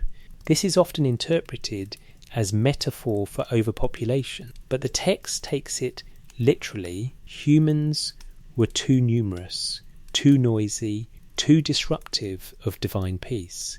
The Agigi's replacement by humans had worked too well. The human population grew beyond sustainable limits. The solution was reduction. The flood accomplished that reduction, but also established new limits, shortened lifespans, infant mortality, disease, to prevent the same problem recurring. More significantly, the flood separated the Apkallu from humanity. According to the Uruk list and related traditions, the 7 antediluvian Apkallu ended with the flood. Post-flood tradition speaks of human scholars, sages, experts, who continue the Apkallu's work but are explicitly mortal. The divine human knowledge transmission system changed. Before the flood, knowledge came directly from supernatural beings. After the flood, it passed through human intermediaries. The chain remained unbroken, but its character transformed from divine to human. Berosus's account, though written much later, preserves this transition clearly. He describes Oannes and the subsequent Apkallu teaching in the antediluvian period. Then the flood. Then post-diluvian culture continuing with human scholars, but the fishmen from the sea no longer appear. The knowledge persists, writing, law, agriculture, temple construction, but its transmission becomes human affair. The supernatural teachers departed or were removed, leaving humans to maintain what was taught. The Book of Enoch describes parallel transformation. The Watchers descended, taught, took human wives, fathered giants. The corruption spread, violence multiplied, the earth filled with bloodshed and injustice. God's response was twofold: bind the Watchers and flood the earth. Chapter 10 describes the binding, bind Azazel hand and foot, and cast him into the darkness, and the whole earth has been corrupted through the works that were taught by Azazel. To him ascribe all sin. The other Watchers receive similar punishment. They are imprisoned beneath the earth, in valleys of darkness, to remain there until the final judgment. Then the flood cleanses what the Watchers corrupted. The giants are destroyed. The violence ends. The earth is purified. But the Watchers do not die. They are immortal beings.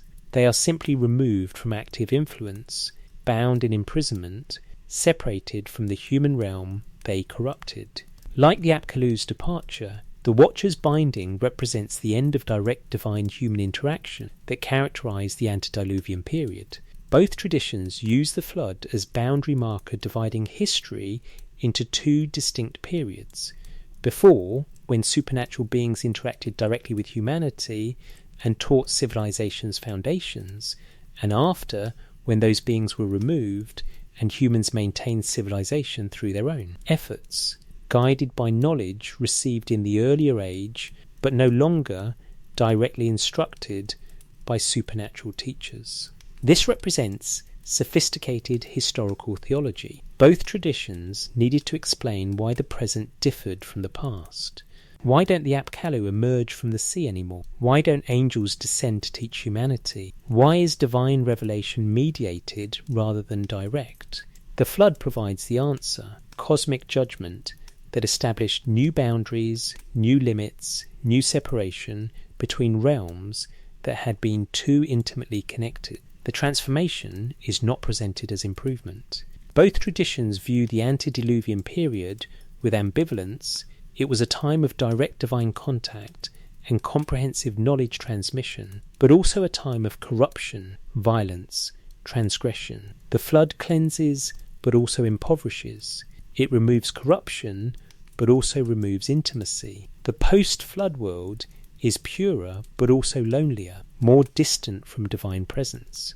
Archaeological and anthropological evidence shows that flood narratives are nearly universal in cultures with access to large bodies of water. Catastrophic floods occurred throughout human history. Regional disasters would be remembered, mythologized, eventually compiled into universal flood traditions. The scholarly consensus views Mesopotamian flood narratives as cultural memory of actual floods in the Tigris-Euphrates basin, mythologically elaborated to explain theological questions. But the specific way both Mesopotamian and Hebrew traditions use the flood as boundary between ages when divine-human interaction operated differently suggests they are explaining not just physical disaster, but historical or cultural transformation. What if the flood narrative preserves memory of an actual period when knowledge transmission systems changed, when direct instruction from more advanced sources ended and human cultures had to maintain civilization through their own efforts? The flood becomes metaphor for catastrophe that separated humanity from knowledge sources, forcing independence that brought both freedom and loss. Whether this interpretation has historical basis or whether the traditions are purely theological constructions explaining present conditions through mythological past, the pattern is documented. Both traditions place divine human boundary crossing before the flood. Both describe corruption or disruption resulting from that crossing. Both use the flood to reset boundaries, and both depict post-flood world as one where supernatural beings no longer directly interact with humanity in the ways they did before. The Apkallu do not return from the sea after the flood. The Watchers remain imprisoned beneath the earth until final judgment. The antediluvian world, where boundaries were permeable and knowledge flowed from divine to human realms, directly and immediately is gone, washed away, replaced by a world where boundaries are firmer, where knowledge is maintained by humans, where divine interaction is distant and mediated. And both traditions agree that this separation is both punishment and protection. The intimacy that allowed knowledge transmission also allowed corruption. The boundaries that were crossed could not remain crossed without destroying the proper order of creation. The flood enforced separation, establishing new system where humans and divine beings occupied distinct realms with limited interaction. The tablets preserve this narrative with precision. Before flood, Apkallu teach, Watchers descend, boundaries are permeable, knowledge flows, corruption spreads. During flood, judgment, cleansing, binding, imprisonment, separation.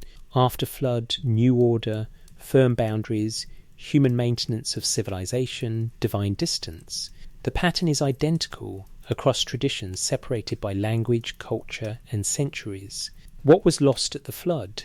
Direct divine instruction, intimate divine human relationships, supernatural beings walking the earth, comprehensive knowledge transmission from beings who possessed it completely to humans who needed it entirely. What was gained? Boundaries, protection from corruption through over-intimacy, human responsibility for maintaining civilization without supernatural dependency, the clean separation between realms that makes order possible. Both traditions view this as tragedy and necessity simultaneously. The antediluvian world could not continue. Its intimacy produced corruption. But the post-flood world is diminished. Its separation produces loneliness.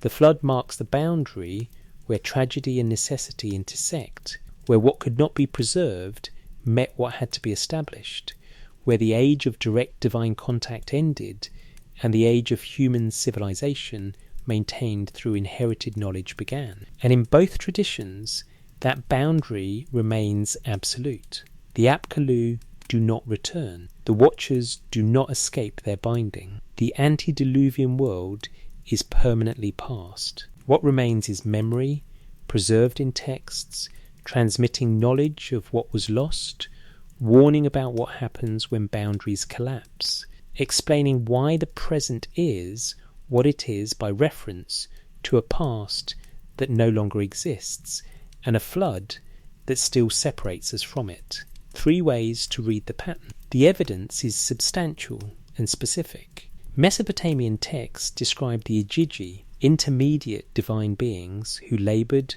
rebelled collectively, and whose replacement by humans precipitated cosmic restructuring. The Apkallu, 7 antediluvian sages who emerged from the Abzu to teach civilization, associated with individual kings, positioned at boundaries, transformed over time from culture heroes to controlled protective spirits. The Sibiti, 7 warrior gods, sometimes called Watchers in Akkadian ritual texts, capable of protection or destruction depending on invocation. And then Meduranki, 7th antediluvian king taken to heaven, taught divine secrets, established transmission chain, paralleling Enoch in position and function. The Hebrew texts present the Watchers, angels who descended, took human wives, taught forbidden knowledge, created giant offspring, precipitated the flood through corruption they introduced. 200 descended collectively, with 7 or more leaders named specifically, teaching the same categories of knowledge the Apkallu taught: metallurgy, writing, agriculture, astrology, medicine. Enoch, as 7th patriarch, taken to heaven, taught cosmic secrets, established transmission to post-flood humanity. The parallels are not vague thematic similarities, but specific structural correspondences. Intermediate divine beings. Collective organisation with specific numbers. Knowledge transmission covering identical domains. Antediluvian timing. Flood as boundary marker. Transformation of direct divine human interaction to mediated system. The pattern repeats with such consistency that scholars across disciplines acknowledge the connections.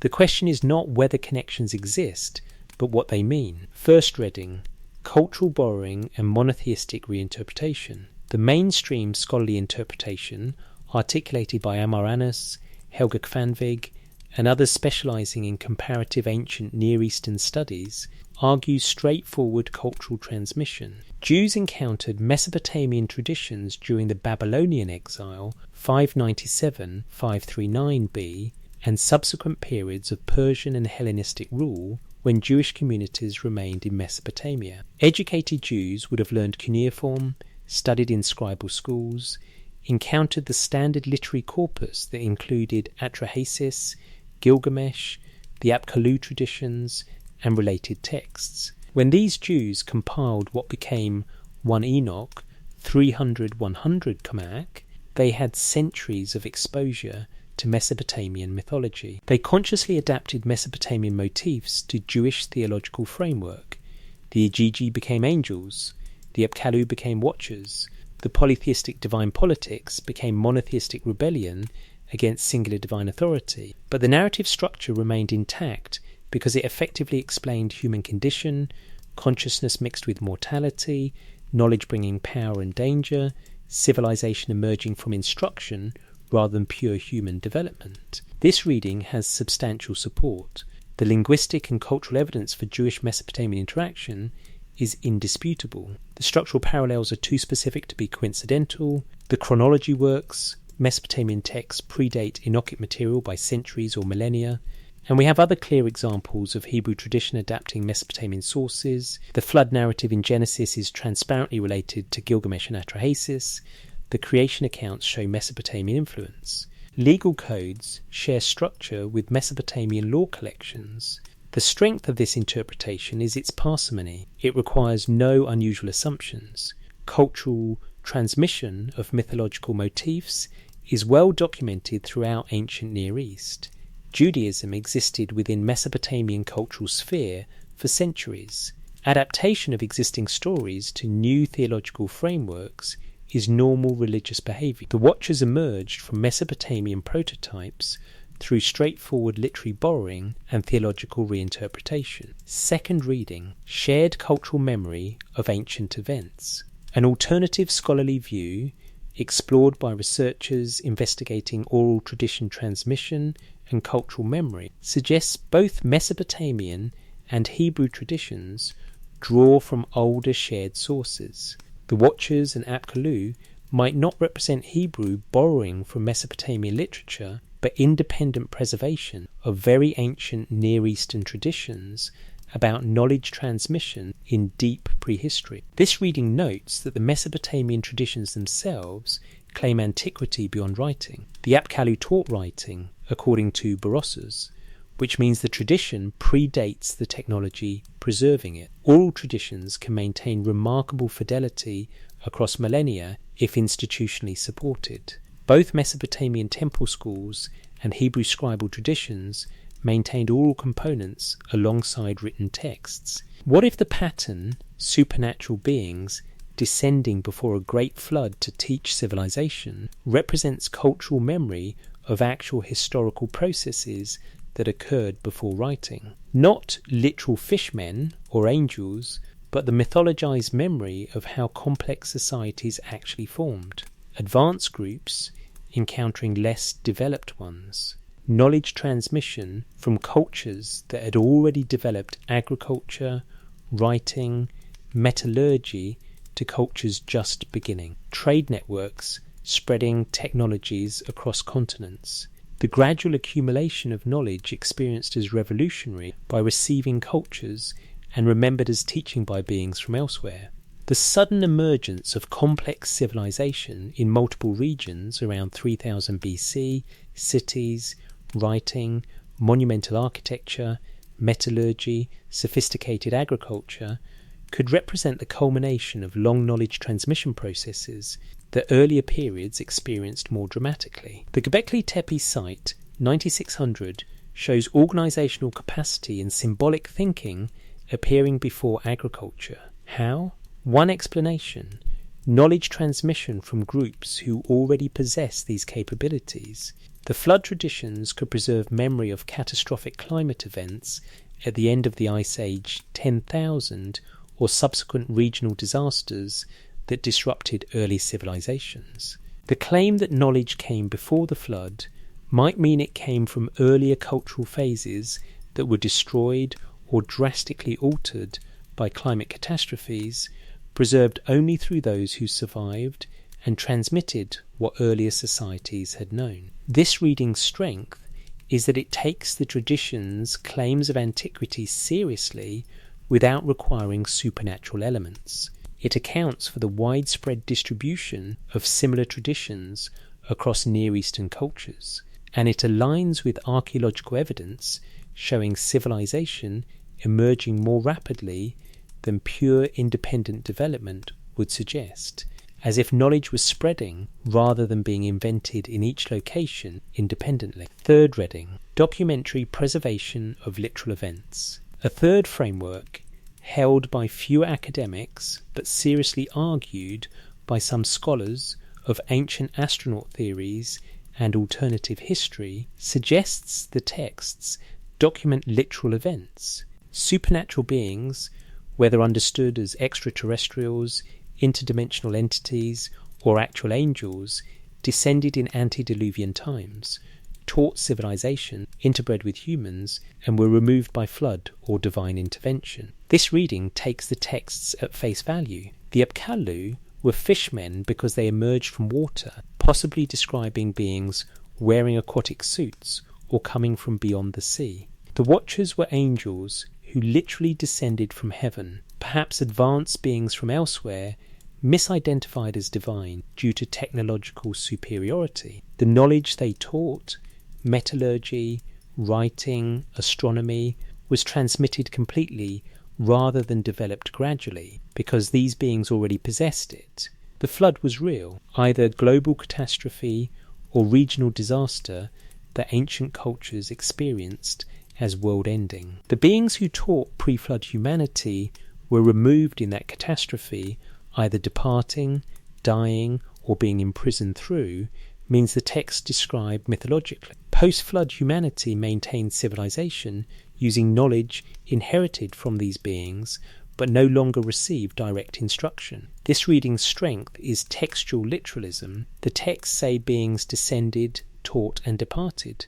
Why not believe them? The universal nature of flood traditions, the consistent claim that knowledge came from outside sources, the specificity of technical knowledge attributed to these beings, and the archaeological puzzles about civilization's rapid emergence all support considering that something unusual occurred in deep prehistory that cultures remembered and preserved through mythology. The weakness is empirical.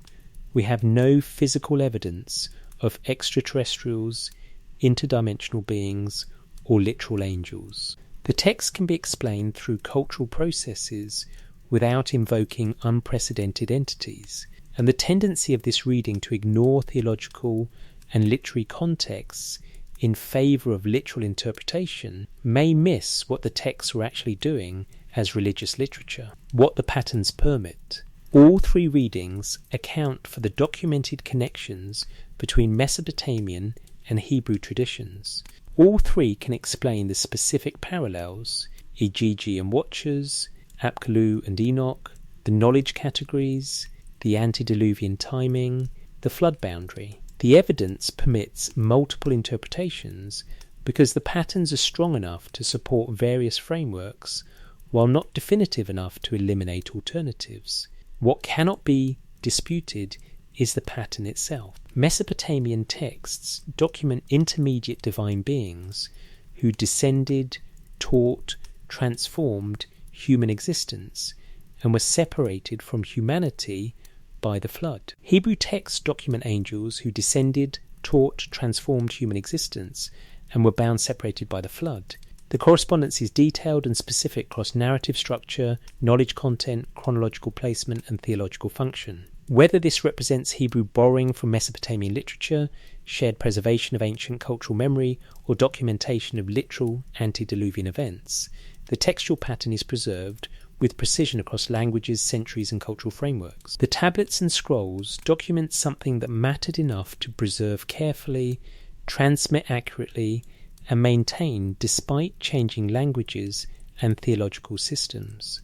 The question each reader must answer individually is which reading best accounts for all the evidence while remaining intellectually honest about what can be known, what can be reasonably inferred, and what remains necessarily speculative. The patterns exist.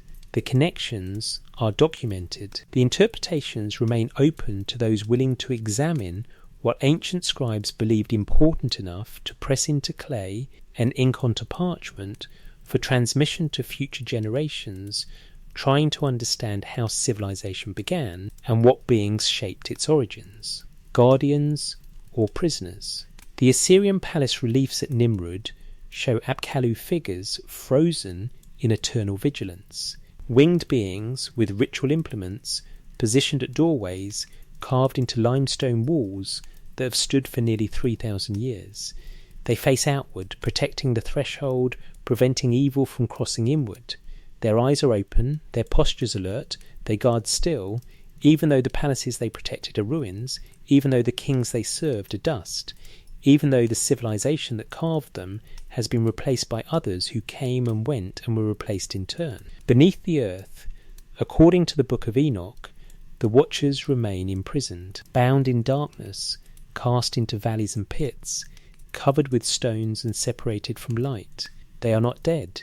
Angels do not die as humans die. They simply endure, removed from influence, waiting for final judgment that will determine their ultimate fate. The text does not say whether they regret their transgression. It does not record whether they maintain their rebellion or have submitted.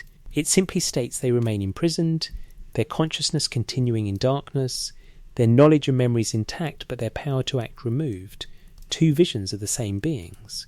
or perhaps two fates for beings who serve the same function in different traditions. The Apkallu remain as guardians, transformed into protective images, invoked in rituals, positioned at boundaries to prevent what they themselves represent, the danger of realms too permeable, of knowledge transmitted without wisdom, of boundaries crossed inappropriately. The Watchers remain as prisoners, removed from the world they corrupted, bound until final judgment, their transgression requiring permanent separation from the humanity they nearly destroyed. What changed between these visions? Theological framework. The Apkallu operated within polytheistic cosmos where divine beings could have complex, ambiguous relationships with humans and gods. They could be culture heroes in one context, potentially dangerous in another, protective if properly invoked. Their power was real but manageable. Mesopotamian religions specialized in managing divine power through correct ritual. The Apkallu fit that framework naturally. They were powerful, required control, but properly managed, they protected rather than threatened. The Watchers operated within monotheistic cosmos, where rebellion against God required punishment. They could not be simply managed or controlled. They were angels who transgressed, servants who rebelled, guardians who failed their function. Mercy might eventually be granted, but justice required their removal. They were too dangerous to remain free, too integral to cosmic history to be destroyed, so they were imprisoned, removed from influence, but preserved for final judgment. Yet both traditions acknowledge that what these beings taught cannot be revoked. The Apkallu's instruction in writing, law, agriculture, astronomy persists in human civilization. The temples they founded still exist, rebuilt and maintained across millennia. The cities they helped establish continue, though under different names and serving different gods. Their knowledge integrated so thoroughly into human culture that removing it would require destroying civilization itself. The Watchers' teaching similarly persists despite their imprisonment. Humans continue to make weapons, wage war, practice metallurgy, read stars, use cosmetics, write texts. The giants are destroyed, but the knowledge remains. What was revealed cannot be hidden again. The corruption may have been cleansed by flood, but the capacity for corruption, enabled by knowledge of how to kill, how to enchant, how to manipulate, remains part of human existence. This is the deepest parallel between the traditions. Both acknowledge that knowledge transmission is irreversible. Once taught, knowledge belongs to those who learned it. The teachers can be removed, transformed, imprisoned, banished, but the teaching persists. Civilization cannot unknow what it knows. The practical arts and esoteric knowledge transmitted in the antediluvian period remain foundational to human existence. Standing before the Assyrian reliefs in museum galleries, modern viewers see protective deities from an extinct religion. The theological framework that gave these images power is gone. The rituals that activated them are forgotten. The language of the incantations is dead. Yet the images persist, carved in stone, preserved in museums, photographed and studied and transmitted through new technologies the Apkallu never imagined. They guard still, though what they guard, and from what they protect, has transformed beyond recognition. The Watchers remain hidden, if they remain at all. The valleys where Enoch says they are imprisoned are not marked on any map.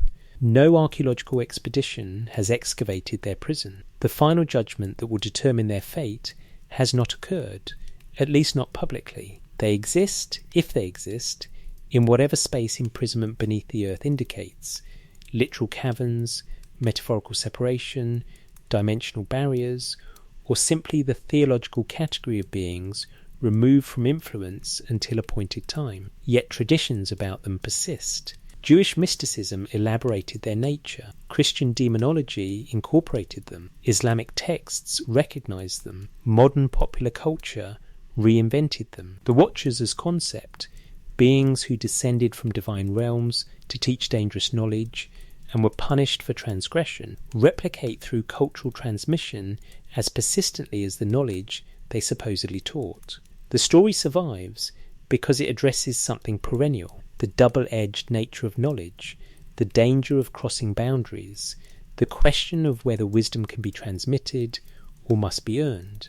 The Apkallu and the Watchers are the same beings seen through different cultural lenses, or they are distinct beings who served similar functions in different traditions, or they are mythological elaborations of the same ancient memories about how civilization began, or they are literal entities whose actual existence and actions were preserved in texts we can read but struggle to believe. The evidence permits all these readings. The pattern is documented, the connections are specific, the traditions are preserved. What they preserve, whether cultural memory, theological explanation, mythological wisdom, or historical documentation, remains ultimately ambiguous.